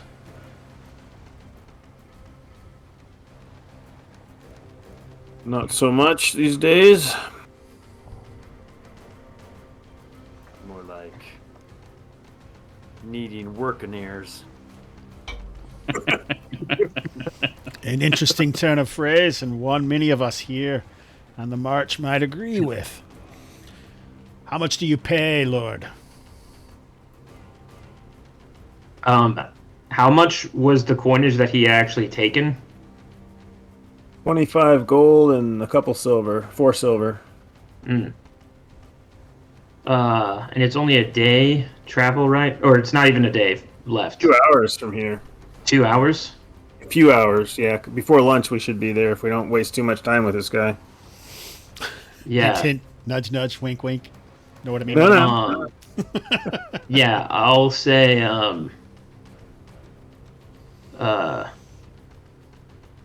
I will give you 5 gold for your service. That should cover any, pelts or anything you've lost in the time, and I'll be here to make sure your wounds heal fine. Just to lead you to the quarry. To lead and, basically I'll pay him for 4 days, 5 gold for 4 days. To stay, lead, 5 gold and every scout day? if he needs to. No, 5 gold total for 4 days of service. That's a gold a day plus one extra gold. About the going rate for men-at-arms at Kalmata, for sure. Why don't you roll a reaction roll and see how he feels about this? Okay.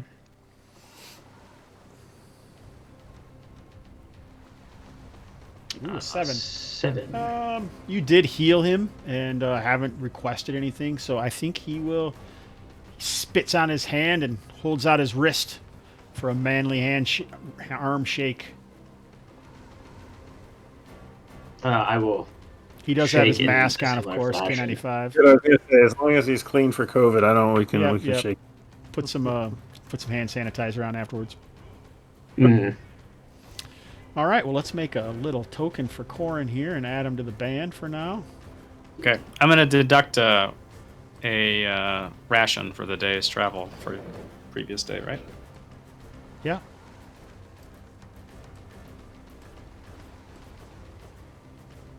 I will give him back his weapons, obviously, too. What are we gonna do with his stuff? Oh, I was assuming that it was just sort of out, and that I mean, it's his. As far as I'm concerned, anyway, it's his stuff. Yeah, I was not going to give him back the statues.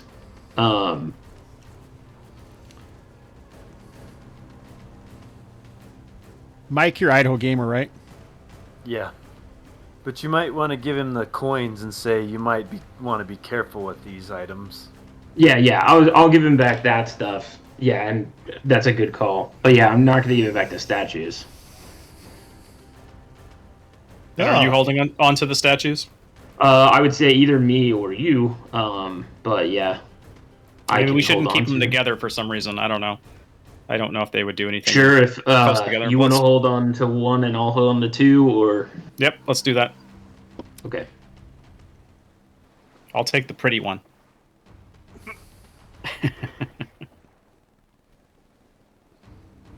You're keeping the figurines then. Yes, they seem to be of spell magic, better in our hands than yours. He seems a little confused and wary about that, but grunts. I have no arrows. Do any of you? I seem to have misplaced my quiver. I have a few I can share.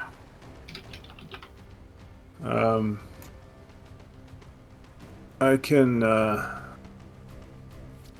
guess he's going to be with us for a while. I will lend him 10 arrows.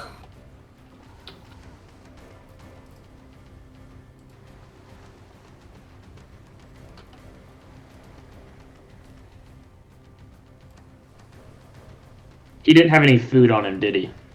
Nope. 3 days. Oh, yeah, 3 days. Oh, he did. He did have 3 days of food. Okay.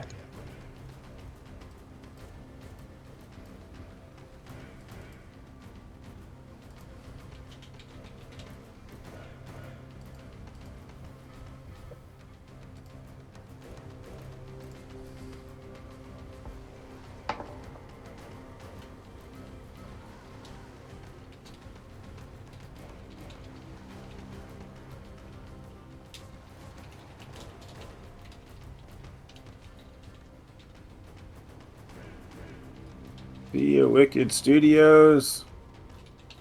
See you at Wicked Studios. Thanks for stopping by, my man.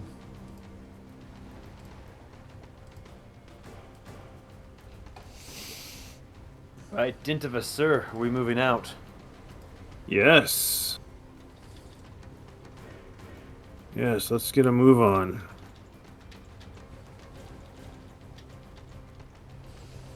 All right, so you guys head off. Ooh, interesting.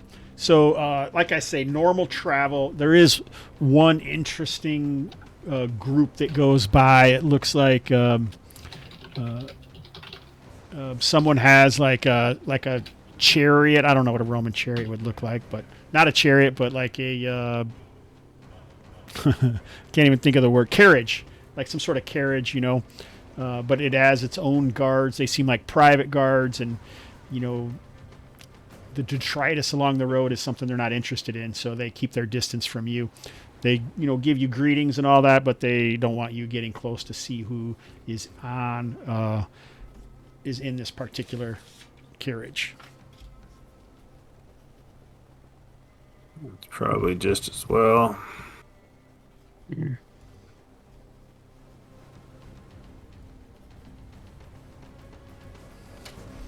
And oh shit, lost my pencil. You guys move along up the road, and it isn't far. You do pass a noticeable road leading off, and Corin leads you to the north.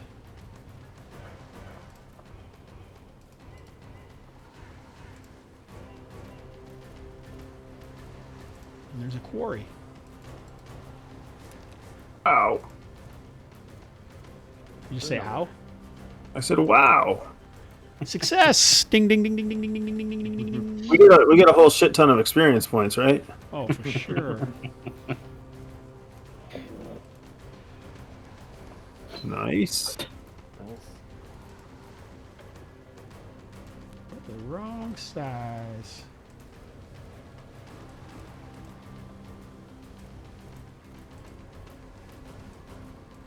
I don't know why that would be. Let me make this larger so I can tell. I took this from the wrong area, of course. Because the people are way too effing big. That doubles the hit points. That's pretty good.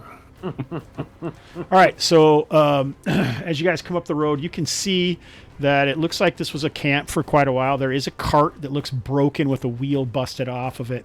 There's a tent that's set up, but it's flapping loose, and you see no one here. Also, no beast of burden.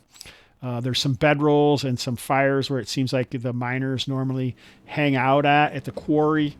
Wind is kind of picking up across the highlands here. Up here to the north, there is maybe there was a tent at one time covering these goods, but it just like is flapping in the wind. But we don't see a load of stone, right? That cart's empty. Correct. Ah, crap. I mean, we gotta fix the cart to get the stone out. I hope so. And we have to spend some time here, like breaking up stone and. Yeah. To get the load within a week, we just have to. Doesn't that look like? Yeah. This Yep. very well could be like some stone Yeah. that could be loaded up, or I maybe think some pieces around in some different areas and stuff. And these things that look like bedrolls, or is that stone stuff? Those are bedrolls, yeah. And there's no signs of like any embers or smoke coming off of any of the fires. Nope. Fire You don't see any people either. It's about midday. Well, let's start with tracking. Looking for. In fact, maybe this guy can help us. He's good at this stuff, probably. Yeah, that's what I was thinking. Yeah, that. Yeah, tell him to go and scout the perimeter and see if he sees any sign of, recent tracks in and out. I'm gonna go look at that tent. I'm gonna walk up and see how broken the cart is. And I will. I'll scout the high ground, sort of around the upper edge. Above the. Yeah, just move your tokens to wherever you're going. Okay. Into this. So yeah. So he's gonna head sort of around. So where all do you want Corin to go? Like when you say the perimeter, do you mean inside the camp or outside of the camp? I mean, first have him look at the road in and out and the inside of the perimeter of the camp, since Diventus is going above, like on the ridge.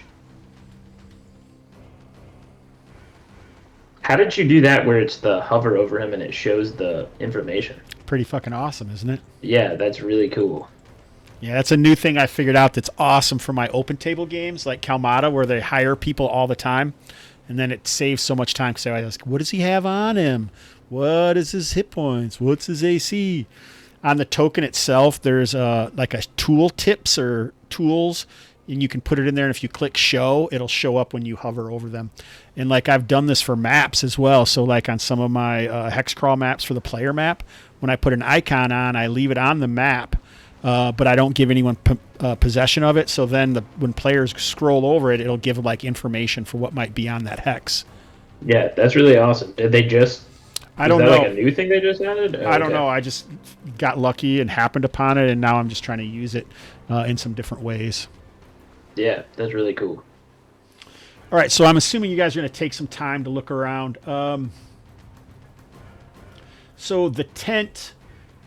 Let's say like after an hour or two, you guys come back from all your information. And this is what I'm going to give you. Dintivus, go ahead and roll a wisdom or int check. That's kind of what I use for perception. And I don't care if it's intelligence or wisdom because both things can help for that in some way or another. So the same thing from Earnen. Avitus, what did you say you were doing? Did you? I am just going to stick close to Earnen and Tam over here. So I will then, in terms of, I think Earnen's looking at the tent and Tam is looking at the wagon. I will just sort of keep my attention directed towards whatever this gear is over here. Just sort of scanning this area. Are you going to go over there, or you're just looking around for? No, 2 I don't want hours? to go over there by myself. No, Okay. I don't. All right, so Dintivus, you did find some tracks. You feel like it is animal, like some sort of animal pack might be like scouting this area, like coyotes or wolves or something. But you haven't found any kills, or you didn't even find any scat, really. You just found some tracks, and that's what you think they are. And that's obviously not what caused this camp to be abandoned, so. Probably. You wouldn't think so unless there's a bunch of them, and you can't really tell that well. Corin says it looks like no one's left here in some time, but a small group arrived here with hobnailed boots within the last few days, but didn't leave. And Tam, you didn't roll a wisdom or int check. Oh, sorry. I didn't know. Sorry. Well, you're trying to discover something about the cart, right? Yep, sorry. No, there's no reason to apologize. And if there was, it's too late to apologize. Too late. Oh, sorry. All right, so you don't think you guys could ever figure out how to fix this. It might be weeks before you could. All right, and Earnen, it looks to you like this tent is relatively new. It looks like it might even be Legionnaire service from the quartermaster, and there's even like a set of javelins set up like in a queue in one spot, and there's 4 bedrolls, but there's no people. Do the bedrolls look like they've been slept in, or just like rolled out, like prepared with the tent? They may have been slept in, but these guys look like they know their business and clean up each time. So, like maybe they're probably not laid out. They're probably set up, but they look well used, and the tent looks, well done, and the whole area looks like a small team, like a pugnum, which is like 8 men, I think, normally, or like a half pugnum maybe was here, which is legionary terms for 4 men. Most likely, this is maybe the Idvins hired some of the Legatus's men on reserve or something. Are they the ones who wear?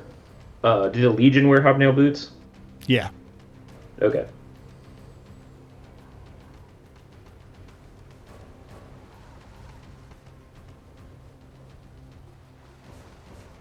Well, this cart's done. I can't fix it. So there goes our 100 gold, unless someone else has an idea. Well, with a week, we could probably. I mean, if we could get a cart from Fort Ads. Ridge, right? Yeah. I mean, we're not very far from anywhere, I don't think, but. Yeah, that is true.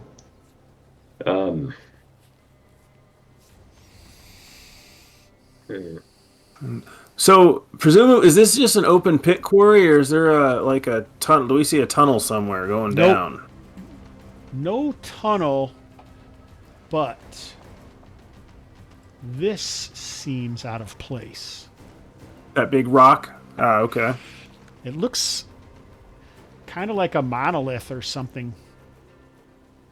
It does. It looks like it's like a different stone than the surrounding stone.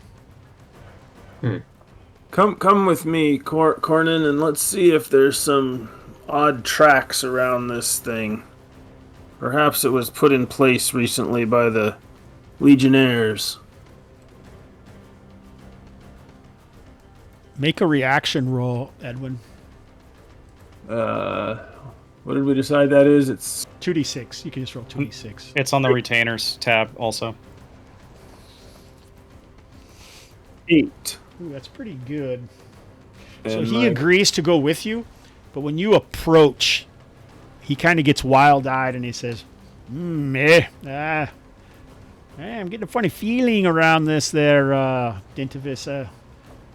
Maybe you should bring Father Earnen over here or something.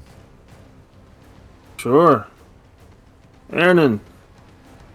Aye. Apparently, there's some unholiness here. And from where I am, do I feel any sort of? You're not close enough. Okay.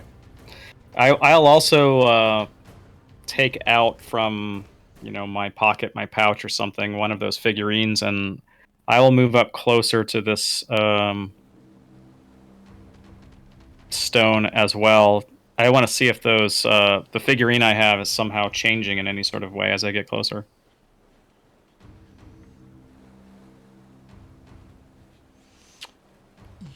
Earnen, you start to get close, but roll a 20. Okay.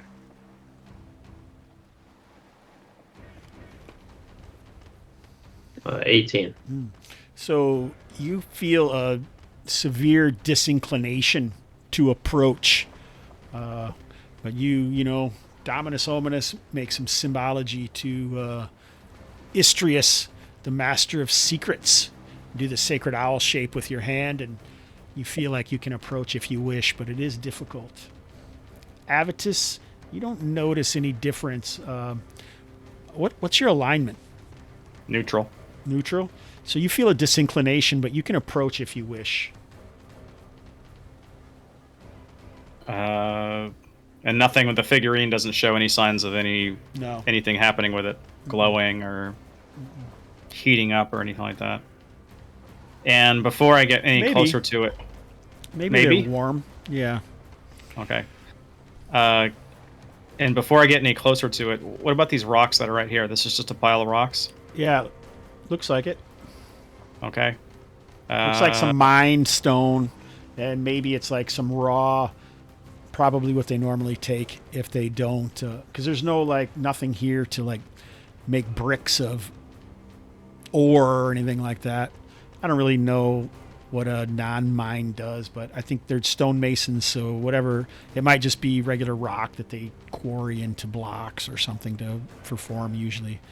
Okay. Well, I'll go up to it, and before I get any closer to that larger stone, I'm going to just kind of put the ball of my foot against it and just kind of push it with my foot just to make sure it's not going to fall over. There's nothing hidden in there that's going to suddenly pop out.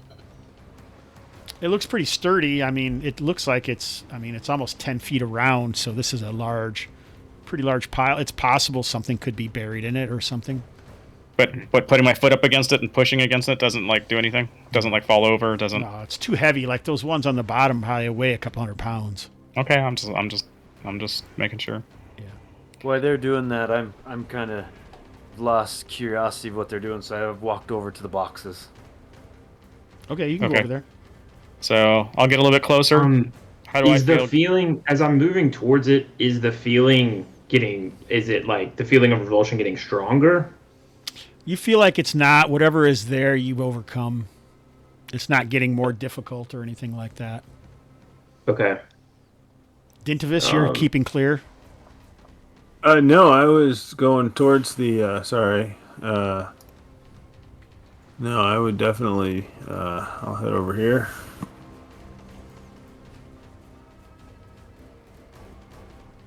I'll leave Corin to, whatever. Yeah, Corin I think was as close as he was willing to go, but... Earnen, what's going on with your figurines? They're in my pocket. What do you mean? There's just a lot of weird innuendos. How was that an innuendo? He's got a hag in his pocket. Are you just happy to see me? All right.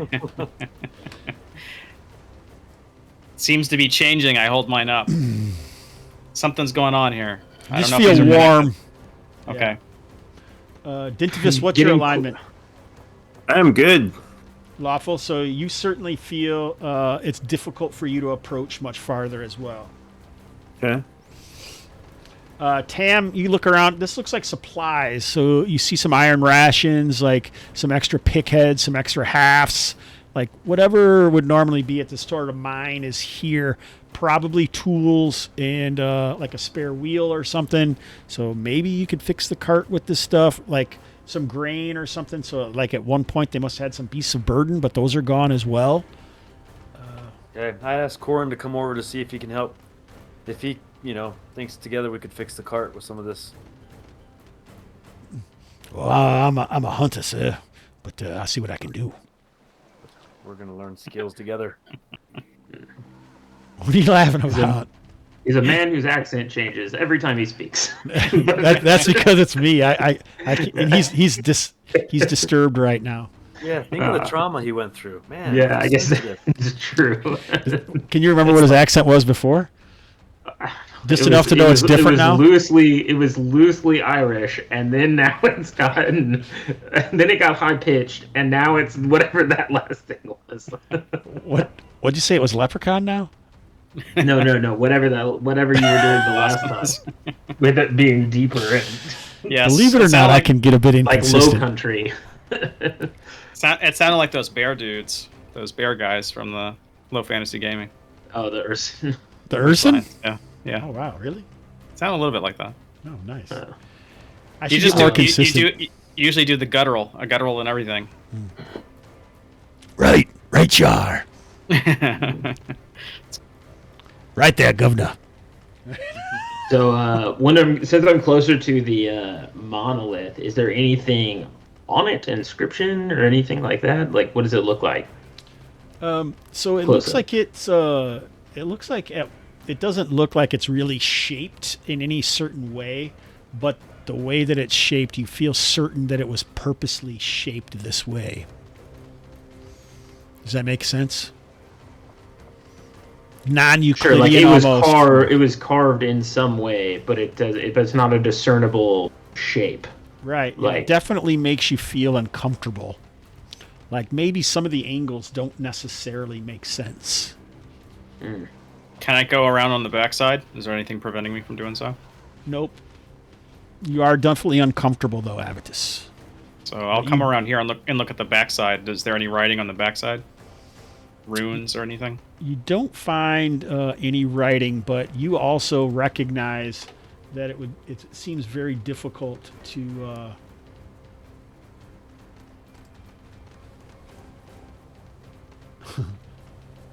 very difficult to understand exactly how this thing has been shaped the way that it has. Okay. Before I look at that any further, the wall over here, I'll look at that. Is there anything in this wall that seems to suggest a hidden door or an opening or anything like that? You take some time while Earnen is trying to decipher what the hell's going on with this monolith, and you don't really spot anything. It looks like people have been chipping away at this for years, trying to get stone out of it. Okay. And over here, like there's a little bit of a cut there, but that doesn't seem to lead into the earth, right? Mm-mm. This looks like the regular cutting for some sort of land surface quarry of some sort. Earnen, did I have you make a wisdom test over here? Have you made one yet here? No, not there. I did at the tent. Oh, that's good enough. All right, so what's your wisdom? My wisdom check was a 4 out of 13. 13. Here it is, out of 13. Okay. So as you are studying this and trying to discern if it says anything at all, why don't you roll a d20? Okay.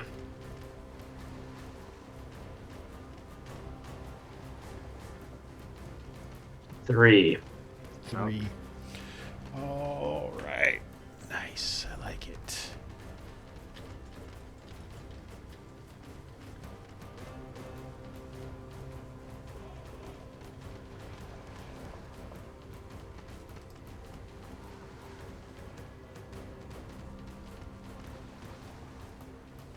All right. I'm getting there. I'm looking for something here. All right. Roll another d20. Okay.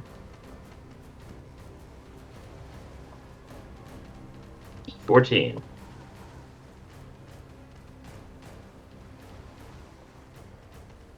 That's how many zombies attack. You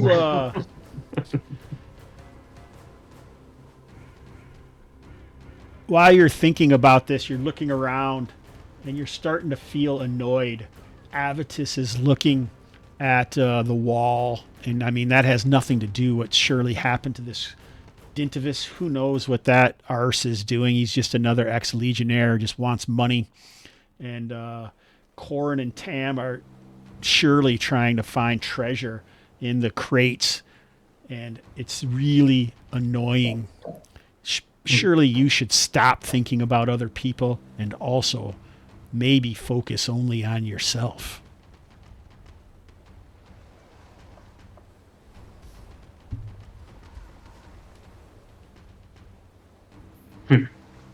What does that tell you? Quit calling me Shirley. Yeah.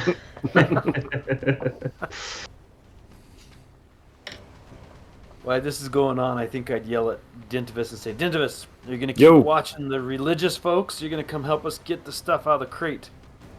Oh, yeah, I'm happy to come and help with the crate. Yeah, I didn't like it over there much. But, frankly, I'm in this for the gold. So gold is what we need. Yeah, this is good. you've been infected with a minor madness, Elliot, Okay. Yeah. of self-involvement, self-preservation.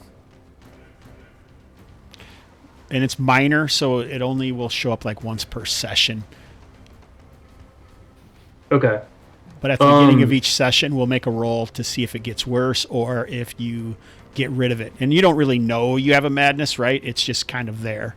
I'm just telling Right. you so I don't have to write it down and you do and remember. I gotcha. But Yeah, what so I think go then ahead. probably because of that, I was going to say if I start to feel like that, well, they're doing what's best for them, and then I can feel this in myself and the anger. I'm going to, because it was something I had prayed for that day earlier of self-preservation, to cast protection from evil on myself for feeling that this whole situation is becoming overwhelming to me, and I'm going to go ahead and burn that spell. I don't think it'll probably do anything at this point, but essentially using the spell on myself. Okay. And I assume I would hear him Casting. uttering the spell, right? Yeah, you hear him. You hear him basically. Who do you think you're calling to for that as one of the new gods? Oh, it's a great question. Let me relook at this list that I only read today. Let's see.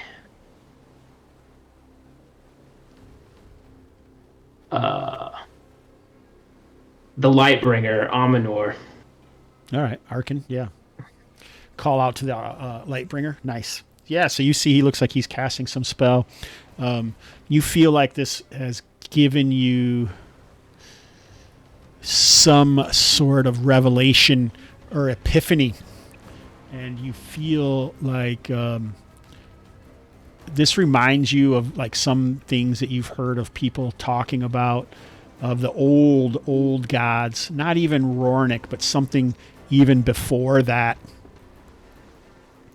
And you feel like it reminds you maybe these carvings or just the arithmetic or the angles involved remind you of the craters of the moons and Tree and Yanni.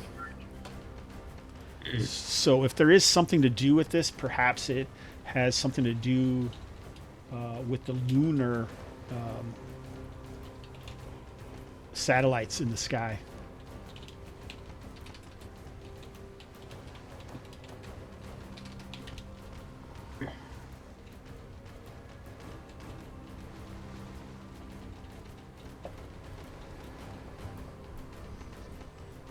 So I think I would call out, Earnen, what are you doing?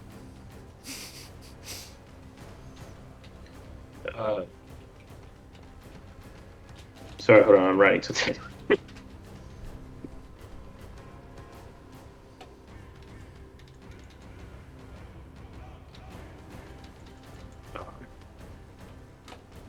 Mind this place, boy. This is very strange. Of Rornic gods. It is not safe for your kind here. What will happen? I think that might be weird to you. You don't necessarily know this guy, but you do know that so far he's been following the new gods, not Rornic gods. Right. Yeah, so I'm kind of puzzled. But before I had noticed that the figurine had sort of given off some sort of warmth when I got close to this monolith. And I'll take it out fully now and kind of like hold it up, to it, not touching it, and see if it does anything. Nothing. It does feel warm, like you do kind of have a feeling, but it isn't a strong one. There's still, the feeling of chaos around it. You fool! And I'm going to step over towards him, be like, keep that thing away. You don't know what you're playing with, and you're going to get us all killed. You seem to know this thing pretty well, Yarnan.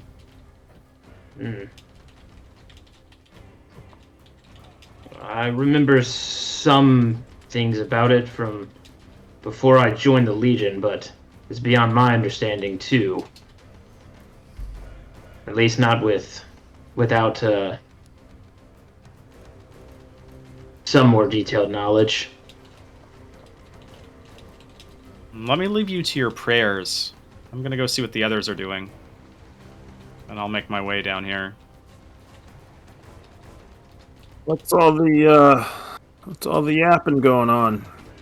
And I'll come over here and tell the group that I think Yarnan's acting weird around this monolith. I think it's affecting him in some way. Weird, is it? Perhaps I should be holding those figurines then. The man of ever-changing accent says. He doesn't say my precious, though, does he? Not yet. Okay, good. We're just keeping them in safekeeping for you, so we'll hold on to them for right now. Safe, is it? He says, glancing over towards where Earnen is. You think they're related to the that stone? I didn't like that stone much myself. I don't know. I get a sense that there's some connection, but I don't know what it is. Maybe Yarnan knows better, but I don't want to go back over there by myself. He's acting weird. They'll probably kill us in our sleep tonight.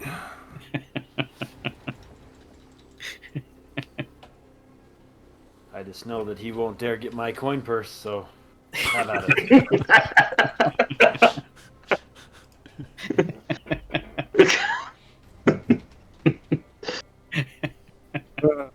I'm glad you're keeping the eye on what's important.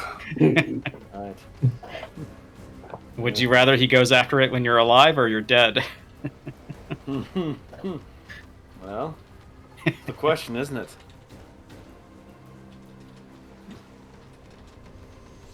Hey.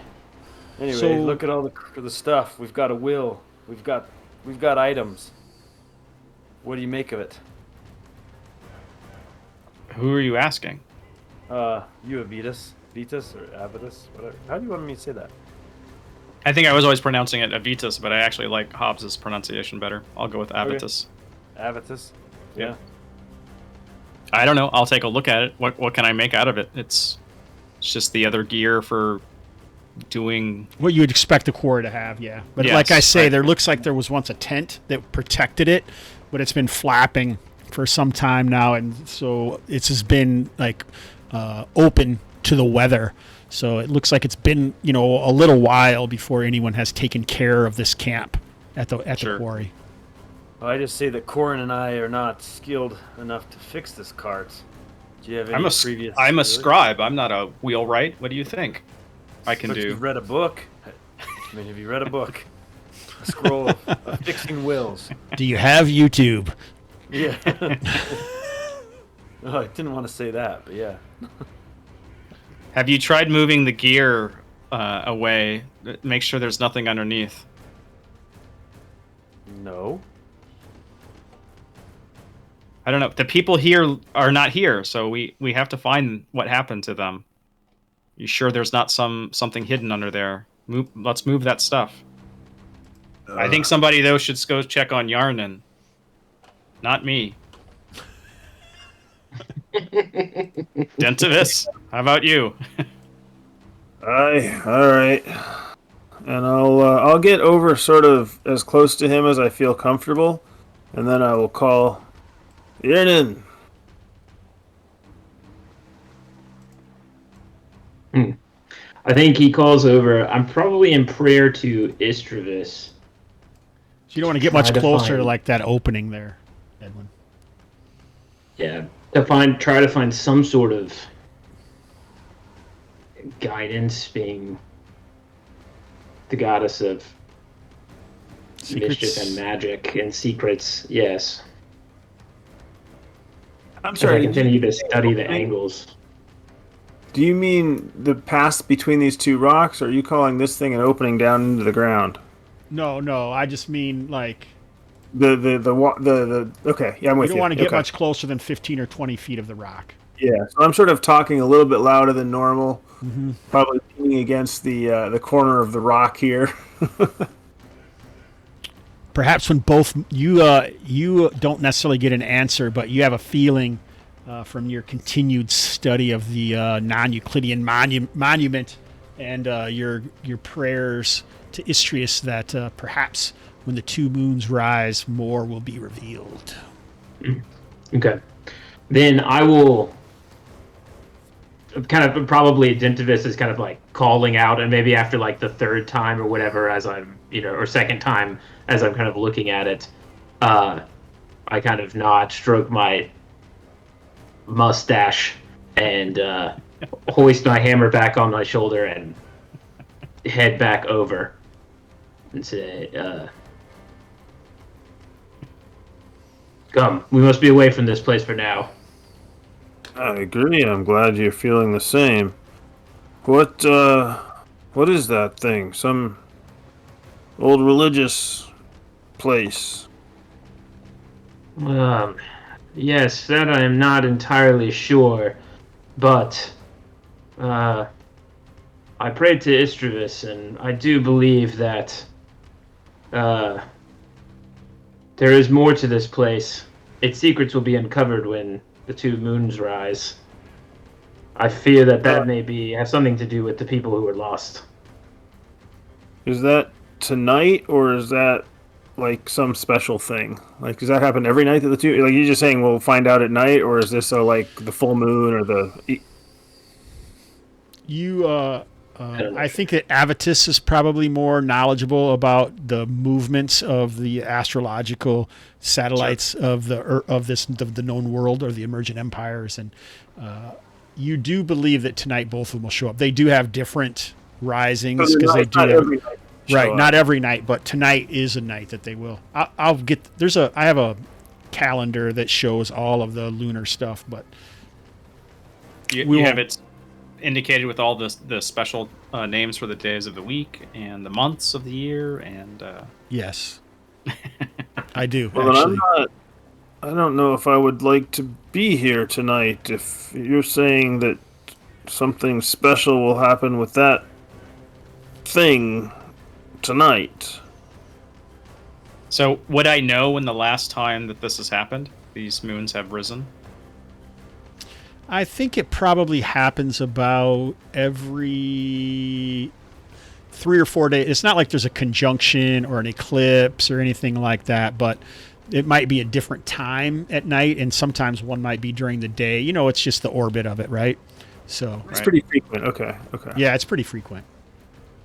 So I'll relate that information, because if we think that this is some kind of portal, or it opens up some sort of, door that's only available to be passed at a certain time, then that sort of makes sense for where people may be. But I want to just make sure that we don't miss anything. So I want to go over to the stuff over here and at least move it out of the way and make sure there's nothing buried underneath it. Yeah, you guys can do that. You move it away, and it doesn't look like anything untoward has happened. There isn't like any strange tools missing. As you're doing that, you seem to look like, everyone must have ate their food. There's water stores, but no one has taken anything for any extended leave. Everything is here in the camp that would normally be here, but some of it looks like it's been sitting around for more than a week or two, and the stuff in the Legion camp looks like, it's just been abandoned for 3 or 4 days. Right. Sorry. I was just going to say, if we take some time to look at each of the bed rolls or whatever, we don't find anything of any significance. Are you going through other belongings? You're going to find their treasures or their keepsakes or whatever there is, but nothing. Yeah, I mean, you could do it for the rest of the day if you wanted to. Let's see here. If we're staying here overnight, yeah. Are you looking for fried bedrolls? If this was a Legion camp, where would the officer have? This was the Legion. This was the camp. It's the newcomers that you think that maybe it's not a Legion camp before that, but the guys that the twins hired might have been off-duty Legionnaires. Okay. And that's the camp that's over there. Yeah. And that's what I was going to say to Dintivus whenever he said of not staying. Basically, I would say those Legionnaires haven't been here very long by the looks of their camp. So we owe it to them to at least see if they got caught up in something that they can't get themselves out of. They are our brothers, after all. They were. What, so they came, and then there's no sign of how they left. That's what bothers me. Yes, me as well, which is why I think it has to be something to do with that stone. I agree we shouldn't be in the quarry, but if we perhaps set up camp on the ridge.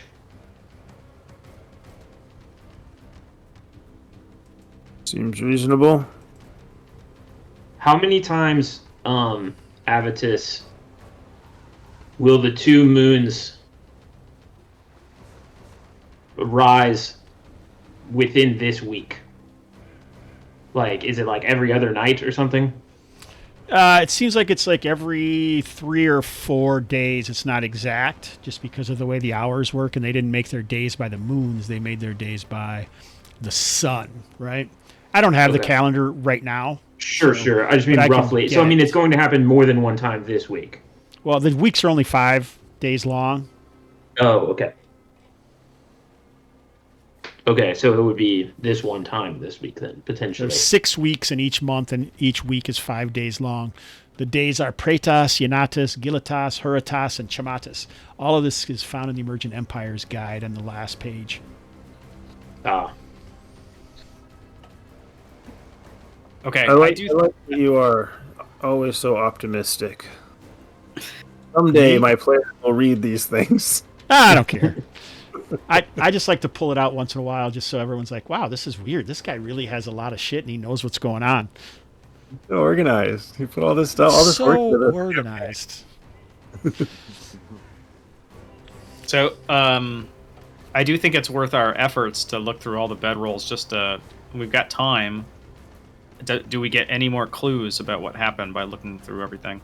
So I think one of these guys must be the foreman or something and probably takes care. So maybe within the boxes or a bedroll near the boxes, or maybe there's a lock box or it's not even locked, but it's a box where he keeps some sort of journal. And Avitus, as a scribe, would immediately, spot this where he's keeping track of what's going on. And,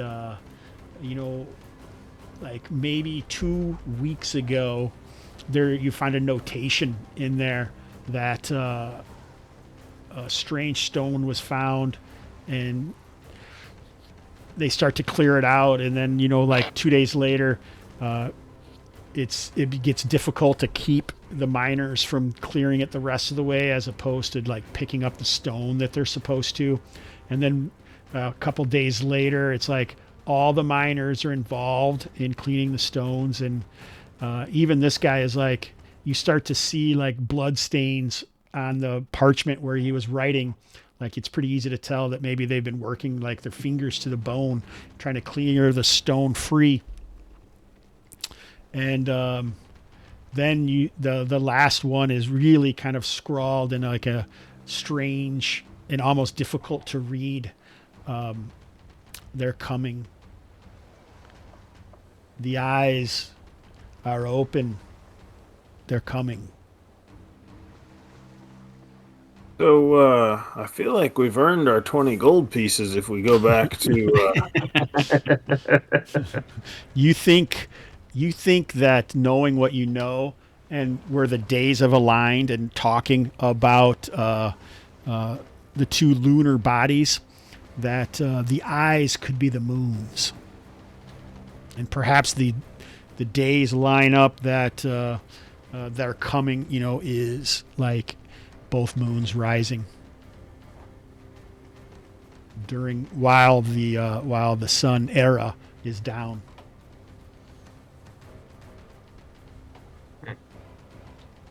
I was certain the you were going to say the last entry was something like, nobody trusts anybody anymore. I don't know if you get the reference there. Not me. It's from The Thing. Oh, okay.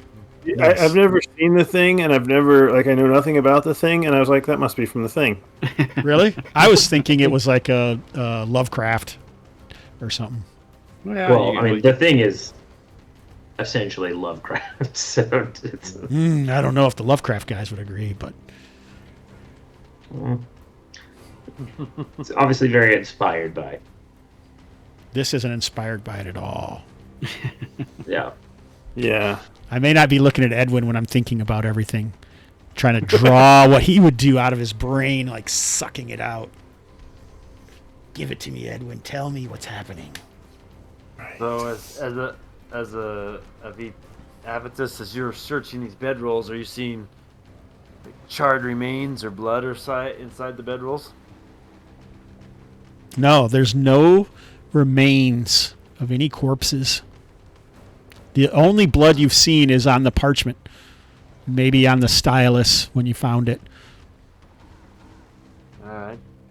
No one trusts anyone anymore. Those words linger in your head, even though you didn't read them. Yeah, so I would show people if they can read the journal, they can read it themselves. But if anybody can't read, I can tell them what I see in the journal entries. It's when you realize you've been messing around quite a while, and you can see as the sun starts to set, just the edge of Yanni starting to peek up over the horizon. So, well, that's time to get out of this hole. Tell you that right now. Yeah. I'll say, wherever we're going, I'll go and just start kind of doing meditations and praying until time. That's it. All these guys have now started to kind of make me a little uneasy and freaked out, so I grab a bedroll and follow. Yeah, you probably have your own bedroll too. You don't have to take one of these guys. You probably have your own. I know, but double the padding. All right, nice. I'm all about comfort. I follow Dintivus and leave the hole as well. So all we're doing is just gonna camp out on top.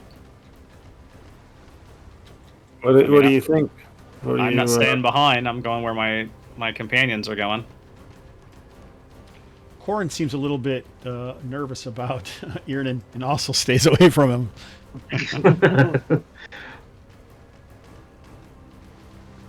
Yeah, I'm just kneeling by the tree praying.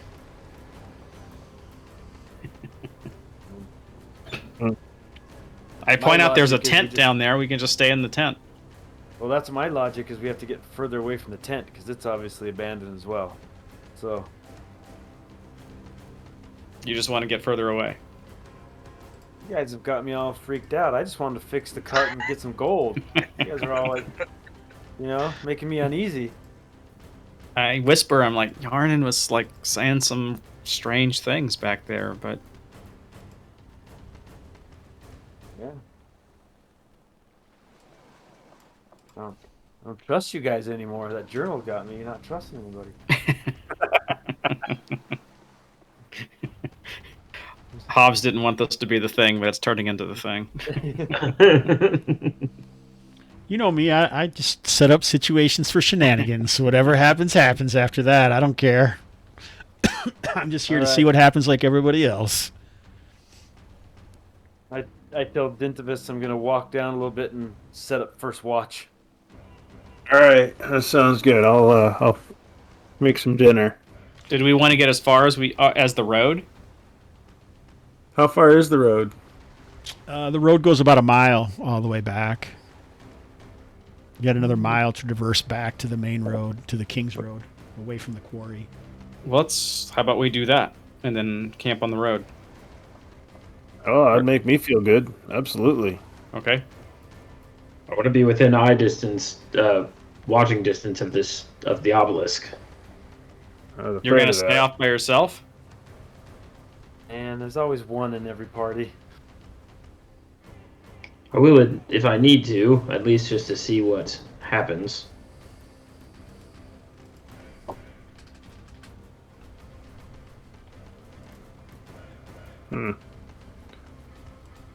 Well, I'd hate to leave you, I guess.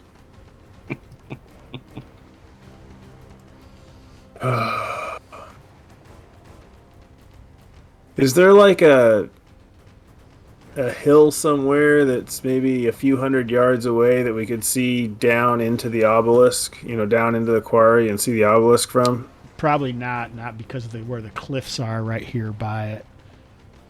You know what I'm saying? You're pretty much going to have to be either on the surface to the south. Yeah, I was thinking if we were southeast, but maybe up a little bit, we could see down in. I'll give you a 1 in 6 chance. I'll take it. Can I, since I'm just spending this time praying, can I pray to try to have new spells prepared? It just says has to spend time praying to do that.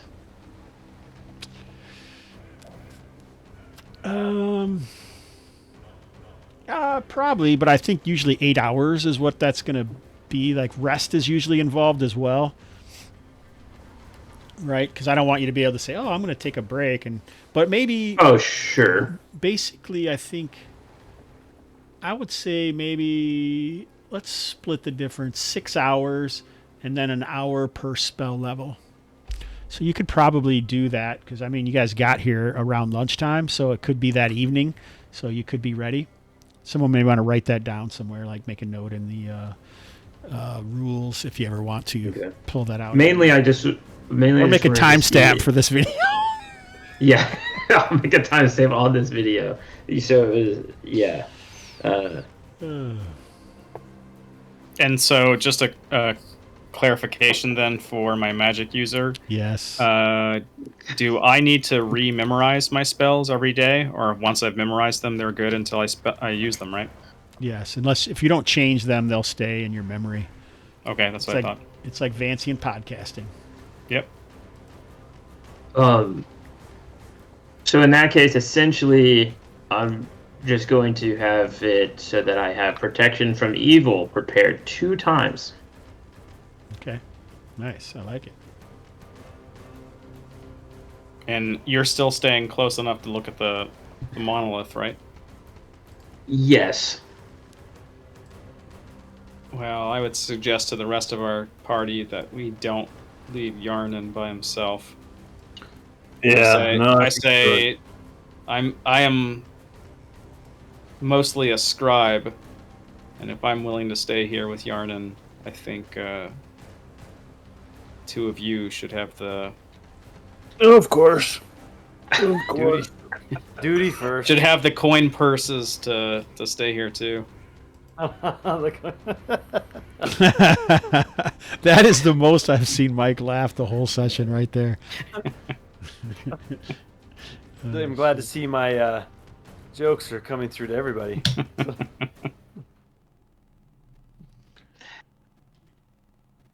There is one slightly metagame side note I wanted to ask about this, though, because if we are we doing this session? Because I will not be here next session that y'all are playing, and so I don't want to rope y'all into having to do this without me playing. Oh, I thought, Hobbs, you already canceled for the 17th, didn't you? Yeah, but Yes. I'm out the 20th. So we're gonna miss next week. maybe 2 weeks in a row. We may do like a prequel or something without Elliot, or maybe I'll work up a one shot or something. Yeah, I just didn't want to force y'all down this path with my character and then me not be there. You know what I mean? So that was. So the that intention was is to the- play every Thursday at 7:30 ish. But next week I have Con of the North, and then the week after that Elliot will be gone. But we'll still play on that day, but we'll try not to play this particular game. I'll come up with something else for us to do. Cool. Or make yeah. Edwin run something, or we'll do something. We'll try and stream something Yeah, for people. But the 24th, I've got Total Con. oh, okay. So you're out the 24th as well. So we'll only have two Okay. players here. All right. So we'll Yeah, either yeah. bring in some new people, or maybe we'll get some people and see if they want to play Kalmata, and then we'll see if Mike and Robert want to try a game of Kalmata or something like that. If not, maybe we'll just come on here and talk about something. Yeah. Or I'll have a Hobbs and Friends episode, or we'll talk about it on the stream. But we will have nothing next Thursday, but something in 2 weeks, which is not session 1 or 2. I mean, I think most of it. Does this qualify as session 1? I you guys? think this is session 1. We did a lot, man. This is a good session. Yeah, we were mostly playing. I mean, We did not talk about lines or veils or characters or anything. We got no session 0 stuff done. Okay, good. So And what on I the think we're going to business. do is, as you guys prepare for camp, Earnen has been praying for hours. It seems like, and the rest of you have been keeping watch when you need to, uneasily eating. Yanni is almost halfway at the sky. The sun has gone down, and as whatever the other moon's called, let's see here, as tree approaches. Uneasy feeling overcomes everyone, and those even who were trying to sleep as it draws the witching hour awaken, and you see something materialize.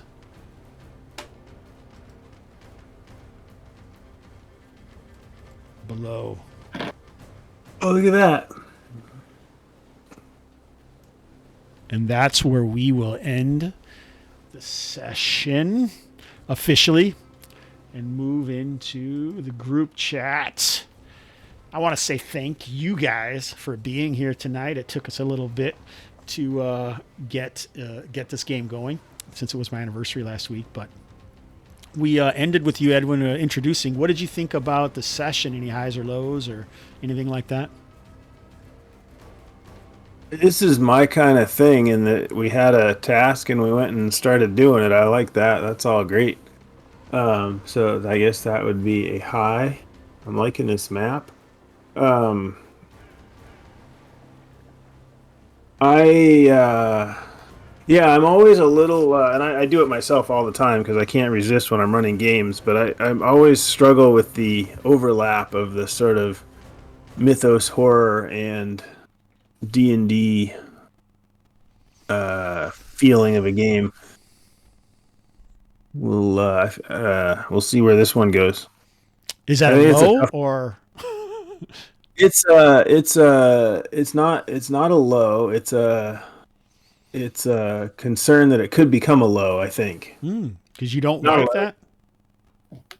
I don't dislike it. I think it often doesn't Work? pay off work. Yeah. Something I've struggled with.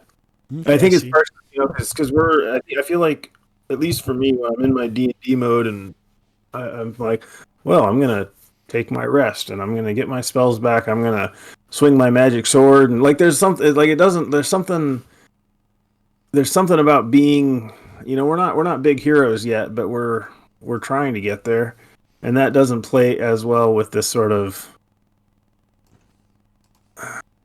I think I understand what you're saying, because usually when you think of the mythos, it's like an overwhelming insanity that you can't really fight, and D&D is about fighting. There's the thing you can't fight. There's also the sort of the lack of player agency that comes with that style of gaming, which I'm all for when I play Call of Duty. But right, but not necessarily in D&D.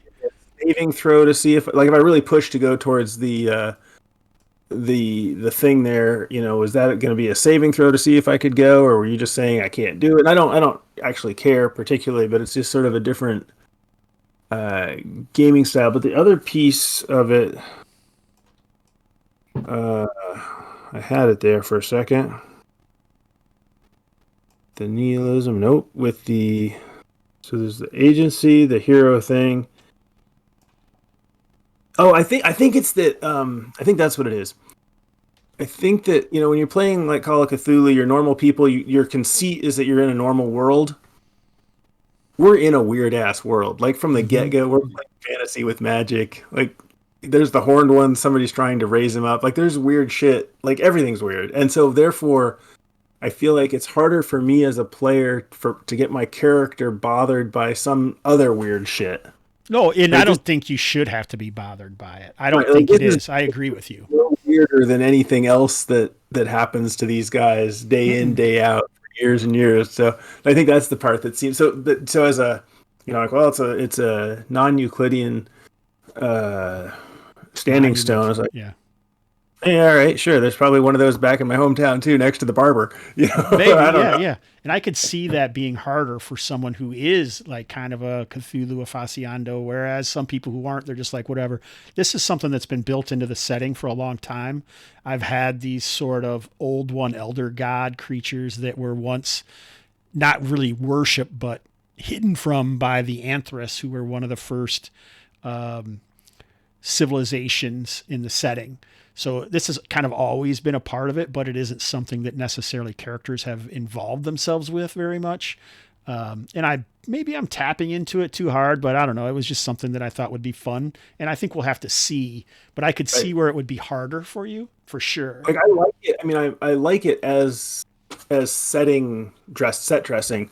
I just am always, it always confuses me a little bit as a player playing a D&D character in that world. I was like, well, how am I feeling about this? Like, is this just like, well, there's dragons and owl bears and which is why I kind of been tapping it as alignment more than anything. Yeah.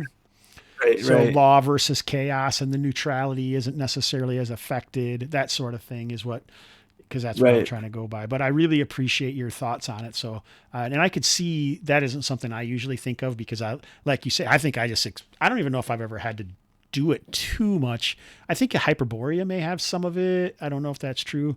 Robert, what do you think? It's pretty common in Conan stuff.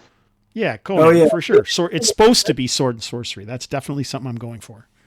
That's actually, and when you phrase it that way, because there it is true that those heroes definitely, like, their magic is just bothersome.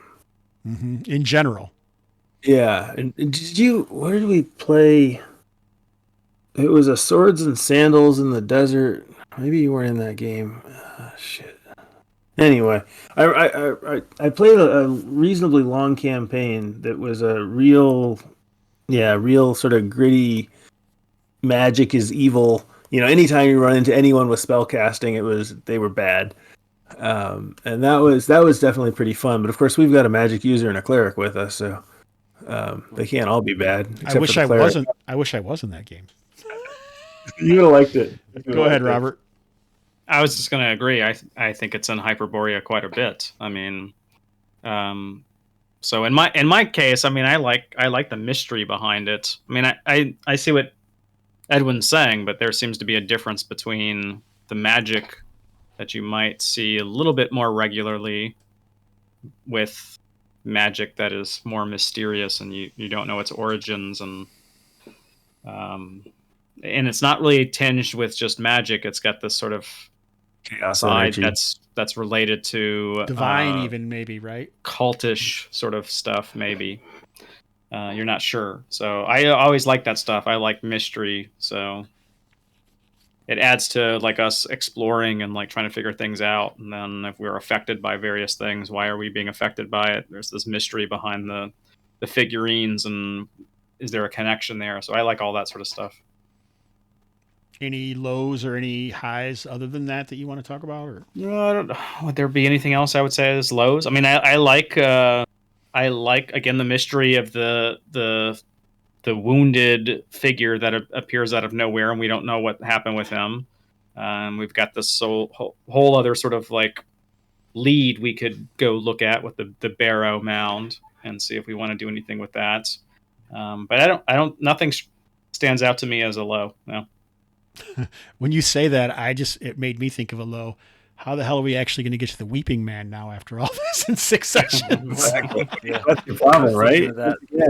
I guess so. It's too open ended. You got to railroad us. No kidding. Elliot, you seemed like you had something to say previously. Why don't you go ahead?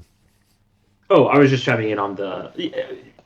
Yeah, I totally get what I was saying about the like kind of mythos Cthulhu-y stuff, but I always go back to actually I love old like Conan stuff, and it definitely is featured a lot in that, paired with kind of the fantasy tropes still too to some extent. So I love this kind of shit. I mean, one of my favorite settings is Warhammer, and Warhammer isn't mythos, but it still has that like these old gods who all do like really crazy weird stuff of like when it's kind of mythos bumped up right next to the occult. Like I really like that a lot. And so I was thoroughly enjoying all of it. Obviously, it's weird that I'm finally playing in a game where it's this stuff and I'm playing the cleric, because that usually doesn't happen. I'm usually playing the fighter going, well, I'm not sure how I feel about it. In this case, I'm like, oh, I know how the fuck I feel about it. You know what I mean? And so,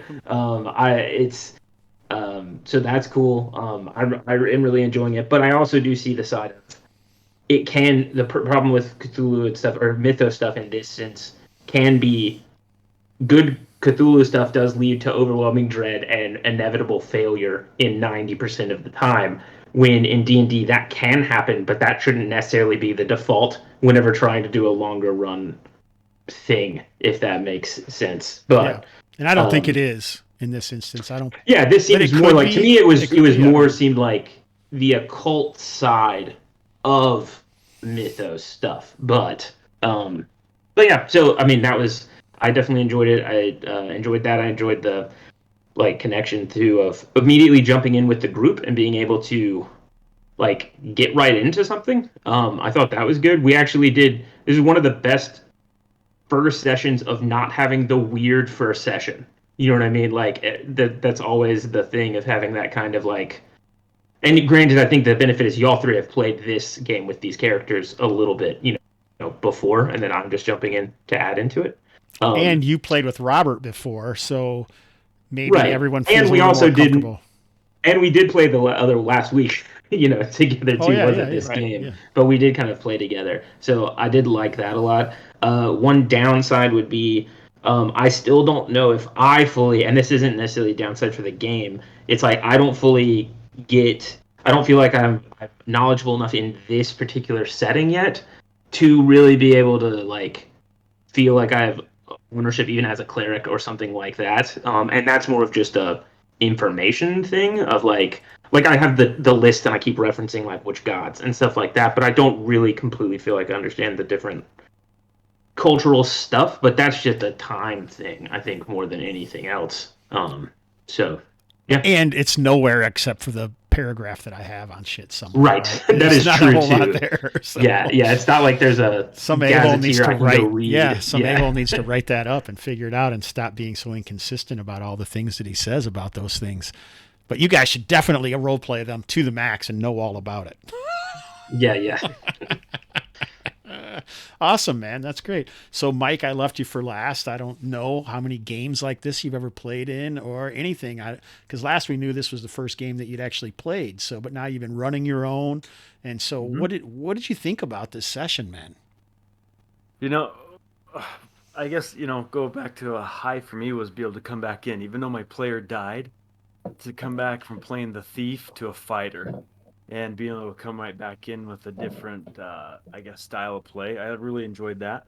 I'm kind of small-minded with this. I really am. I love that Cthulhu game that we played in with Edwin, and I really like Call of Cthulhu. I think it's a lot of fun, and to have that crossover a little bit, I think it's kind of fun.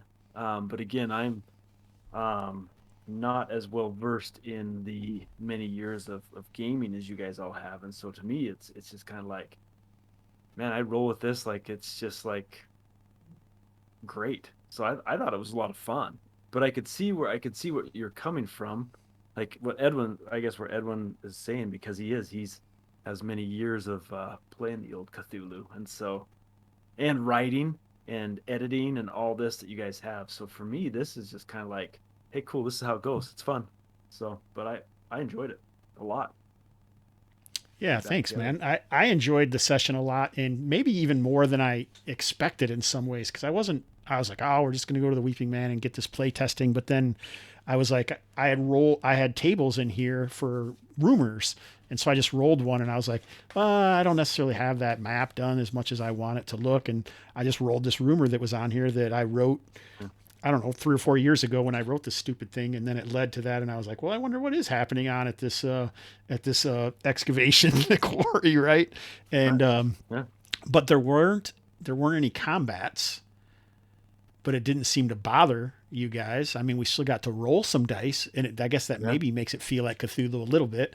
No combats, but I mean, there's D&D sessions that don't have combat, and as long as the players are fine with that, if that's not their main objective for playing, which I consider combat one of the 3 pillars.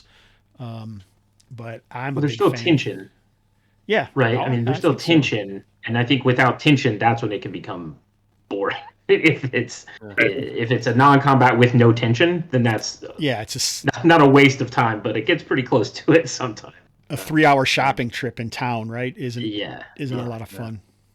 No. But so I really like I just like the idea of what's going on here, and I'm wondering if that's going to make it be season. We're going to have another campaign that we don't actually get to the title of the campaign. Yeah. So no Weeping Man in this. It's just going to be something else. So no. We haven't posted this yet. You can always change the name, right? Like put a teleporter in, and we're going to end up at the Weeping Man. I mean, that's easy. Yeah, but I don't usually do that kind of magic in my games. They're usually I like sword and sorcery. I mean, obviously, this right here is obviously the portal that leads to the Weeping Man. Oh, that's right. No kidding. Why wouldn't it? Although I would have to totally rewrite the Weeping Man for have this to be part of it. All right. So, yeah, I think it was probably the worst session 0 as far as session 0s go, but one of the best session 1 that I've had ever, maybe. I don't know. But, does anyone else have anything to add, or are we good? I think we're good. Great. So we're 2 weeks off, right? 3 weeks off for you, right? No, just 2. Next week and the week after. Right? So we won't play for 3 weeks? Yeah, okay. Yeah, if you're saying it that way. I mean, that's 2 weeks I won't off. be here next week, but I will be here in 2 weeks. So on the 17th, there won't even be a stream because I'm going to be at Con of the North. On the 24th, I'm planning on a stream of some sort, though we will be down Edwin and Elliot. It may, who knows what it'll be, but it'll try to be something. It may only be tangentially connected to the North March, but we'll have a stream. And then the week after that, being in March, we'll actually get to session 2 when we're supposed to be finished. So hopefully March isn't too busy for anybody, and we'll get some stuff done after that. Other than that, I think it's time to hit TJ and call it a night. Thanks, everybody. Peace.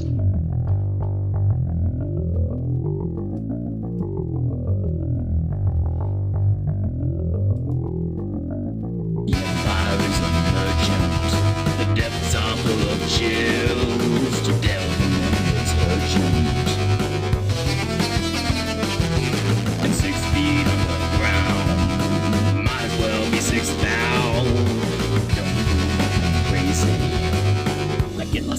gutter, baby. Lost in a gutter, baby. Lost in a gutter, baby. Lost in a gutter, baby. Lost in a gutter, baby. Bye.